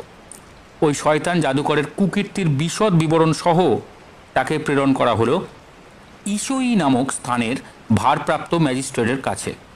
শ্বেতাঙ্গদের বিচারে টোয়াবেনির যে কী দুরবস্থা হবে সে বিষয়ে জিপোসো ছিল দস্তুর মতো সচেতন। নিজের হাতে দণ্ডবিধান করে জুলুদের সমালোচনার বিষয়বস্তু হতে চায়নি বলেই সাদা মানুষের হাতে টোয়াবেনির দায়িত্ব তুলে দিয়েছিল সর্দার জিপোসো। অস্ত্রে শস্ত্রে সুসজ্জিত এক রক্ষী বাহিনী টোয়াবেনিকে নিয়ে রওনা হলো উক্ত ম্যাজিস্ট্রেটের উদ্দেশ্যে। জুলুদের চিরাচরিত নিয়ম অনুসারে পরিবারের কর্তা মারা গেলে বা অক্ষম হলে ওই পরিবারের সব দায়িত্বই সর্দারকে বহন করতে হয়। টোয়াবেনির পরিবারভুক্ত মানুষগুলোর জন্য খুব ভালো ব্যবস্থাই করেছিল জিপোসো। তবে টোয়াবেনির অন্যতম কন্যা মুদাবলি সম্বন্ধে আদালতের সিদ্ধান্তের জন্য পাঠকের কৌতূহল থাকা স্বাভাবিক, কারণ উল্লিখিত জুলু বালিকা হচ্ছে এই অরণ্য নাটিকার নায়িকা। জিপোসো মুদাবলির সঙ্গে নগর বিবাহের ব্যবস্থা করল। তবে টোয়াবেনির পরিবর্তে যেহেতু এখন কন্যার অভিভাবকের স্থান নিয়েছে জিপোসো, তাই বরকে পূর্ব প্রতিশ্রুত 30টি গরু কন্যাপণ দিতে হবে জিপোসোরই শ্রীহস্তে। বিচারের এই অংশটুকু শুনলে স্পষ্ট বোঝা যায় রাজ্যের সর্বত্র কি ঘটেছিল সে বিষয়ে সর্বাধিনায়ক সর্বদাই অবহিত। না হলে নগর কন্যাপণের প্রতিশ্রুতি জিপোসোর কর্ণগোচর হয় কি করে? আত্মীয় জুলু অনুচর জামানিকে নিশ্চয়ই সকলের মনে আছে। জিপোসোর বিচার সভাতে জামানিকেও ডাকা হয়েছিল। সে আত্মীয়কে সব ঘটনা খুলে বলেছিল বলেই একটা দুর্ঘটনার গতি রোধ করা সম্ভব হয়েছিল। কিন্তু জুলু জাতির অধিনায়কের পক্ষে সমস্ত ব্যাপারটাকে অন্য দৃষ্টিভঙ্গি দিয়ে বিচার করলে খুব অন্যায় হয় না, বরং জাতীয় স্বার্থে সেটাই স্বাভাবিক। অবশ্য জিপোসো একবারও বলেনি যে জামানি মূর্খের মতো জুলু জাতির গোপন তথ্য সাদা মানুষের কাছে ফাঁস করে দিয়েছে, এবং যে মানুষ বিদেশির কাছে এতখানি বিশ্বস্ত হতে পারে দেশের বাইরে তার উপস্থিতি জাতির পক্ষে বিপজ্জনক। না না, এসব কথা মোটেই বলেনি জিপোসো, বরং জামানির প্রশংসায় সে উচ্ছ্বসিত হয়ে উঠেছে। জিপোসো জানালো তার দেশের যে মানুষটি এমন অদ্ভুত জ্ঞান বুদ্ধির অধিকারী তাকে সে হারাতে পারে না। জাতীয় স্বার্থে ওই লোকটির সর্বদাই অবস্থান করা উচিত দেশের মধ্যে। অতএব সর্বাধিনায়কের নিজস্ব পরামর্শদাতার সম্মানজনক পদে জামানিকে বহাল করা হলো এবং টোয়াবেনির ট্রালের যাবতীয় সম্পদের রক্ষণাবেক্ষণ ও ভোগ করার অধিকার দেয়া হলো জামানিকেই। জামানিকে শুধু ঘরই দেয়নি জিপোসো, ঘরণীর ব্যবস্থাও করে দিয়েছিল। 2টি জুলু যুবতীর সঙ্গে জামানির বিবাহের ব্যবস্থা করে দিল সর্বাধিনায়ক জিপোসো। দুটো বউ পেয়ে জামানি এত খুশি হলো যে কন্যাপণ হিসেবে জিপোসোকে 1 কুড়ি গরু দিতেও আর আপত্তি হলো না। আত্মীয় বুঝলেন জিপোসো সকলের প্রতি সুবিচার করল বটে, সেই সঙ্গে নিজের সম্পত্তির পরিমাণও বাড়িয়ে ফেলল সুকৌশলে। সকলেরই যখন বিচার হলো তখন আত্মীয় দলবলি বা বাদ যায় কেন? জিপোসোর পরিবর্তে অন্য কোনো নেতা হলে সে স্পষ্টই বলতো, শোনো ভাই, তোমরা এখানে এসে সিংহ মেরেছ, দাঁতের ব্যথা সারিয়েছ, ভালো ভালো উপহারও দিয়েছ, সব সত্যি, কিন্তু আগে বলো তো ভাই, এখানে তোমাদের কে আসতে বলেছে? শুধু জুলুদের উপকার করে উদার হৃদয়ের পরিচয় দিতেই তোমাদের শুভাগমন হয়েছে, এমন কথা বিশ্বাস করার মতো মূর্খ আমরা নই। যা হয়ে গেল তার জন্য দেশের লোকের কাছে তোমরা খুবই অপ্রিয় হয়ে উঠবে। জুলুরা তোমাদের ভয় করবে, এড়িয়ে চলবে, কারণ যে কোনো সময় তাদের গোপনীয় কথা তোমরা কর্তৃপক্ষের কাছে ফাঁস করে দিতে পারো। আর এখন তো জুলুল্যান্ডে বৃষ্টি নেমেছে, কাজেই তৃণভোজী পশুরা আবার এখানে ফিরে আসবে এবং সিংহের দলও হামলা না করে বুনো জানোয়ারের দিকে আকৃষ্ট হবে। অতএব তোমরা আমাদের দেশ ছেড়ে চটপট বিদেয় হও। জুলুরা তাদের ব্যাপারে বিদেশি নাক গলানো পছন্দ করে না। হ্যাঁ, অন্য কোনো নেতার পক্ষে ওই কথা বলাই স্বাভাবিক, কিন্তু জীপোষও হচ্ছে অসাধারণ মানুষ। অপ্রীতিকর বক্তব্যকে সে উপস্থিত করতে পারে সুন্দরভাবে। অনর্থক তিক্ততাকে পরিহার করতে ভালোভাবেই জানে সর্বাধিনায়ক জীপোষও।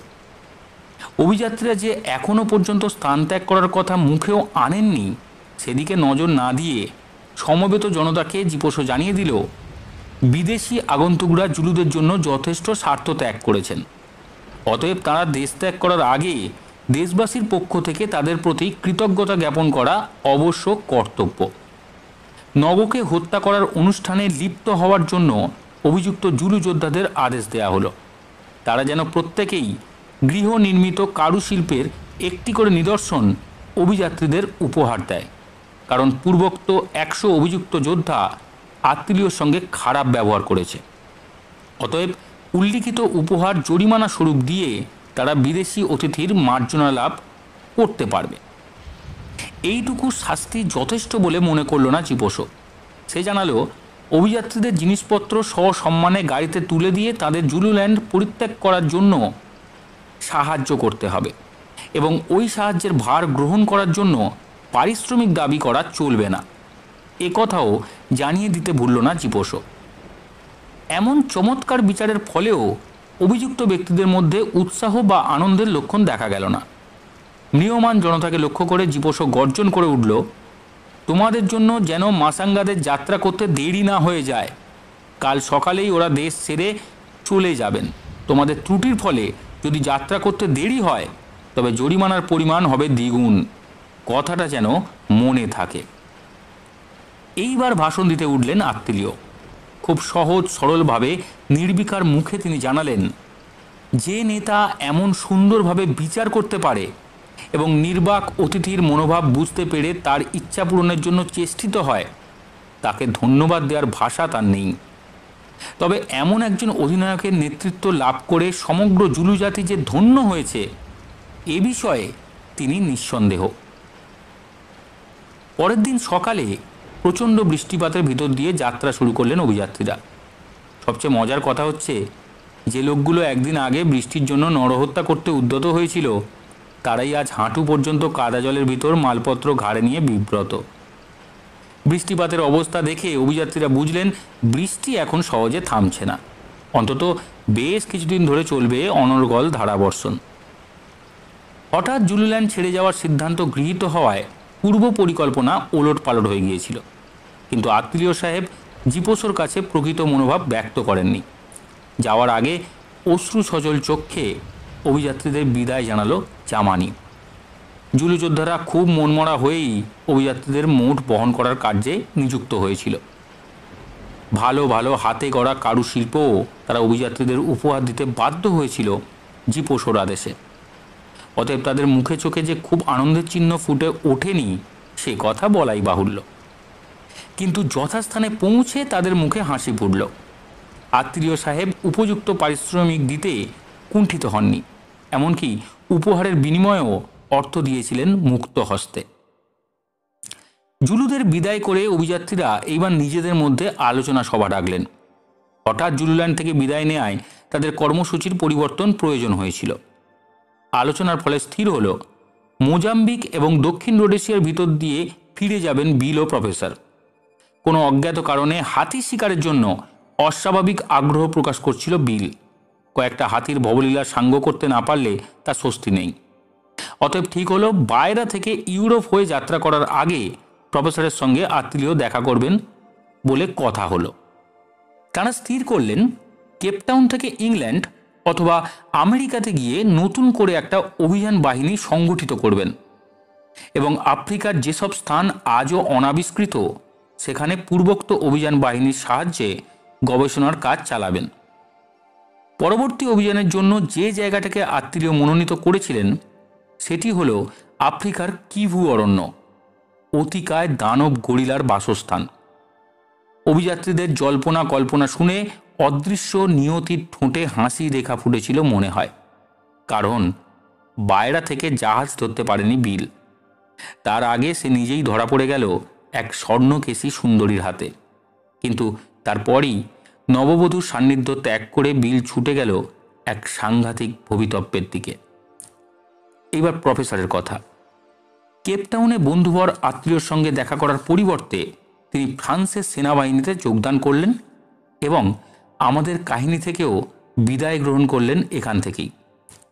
আত্মীয় গোত্রীর অন্যান্য অ্যাডভেঞ্চার কাহিনীর মধ্যে আমরা আর প্রফেসরকে দেখতে পাবো না। এদিকে কাহিনীর নায়ক আত্মীয় কিভুর জঙ্গলে দানব গরিলার সাক্ষাৎ পাওয়ার জন্য ব্যস্ত হয়ে পড়েছেন, কিন্তু গরিলার পরিবর্তে তার সম্মুখে আবির্ভূত হল দলবদ্ধ এক জান্তব বিভীষিকা। সেই চমকপ্রদ ঘটনার বিবরণ নিয়ে লিপিবদ্ধ হয়েছে আত্মীয়র পরবর্তী অ্যাডভেঞ্চার কাহিনী। এখন এখানেই এই কাহিনীর সমাপ্ত। ধন্যবাদ আপনাদের সবাইকে আমাদের এই কাহিনী শেষ পর্যন্ত শোনার জন্য। যদি গল্পপাঠ ভালো লেগে থাকে তাহলে বেঙ্গলি স্টোরি স্টেশনকে সাবস্ক্রাইব করতে ভুলবেন না, আর সঙ্গে বেল আইকনটিও প্রেস করে দেবেন যাতে আগামী গল্পের নোটিফিকেশান আপনাদের কাছে সর্বপ্রথমে পৌঁছে যায়। ধন্যবাদ।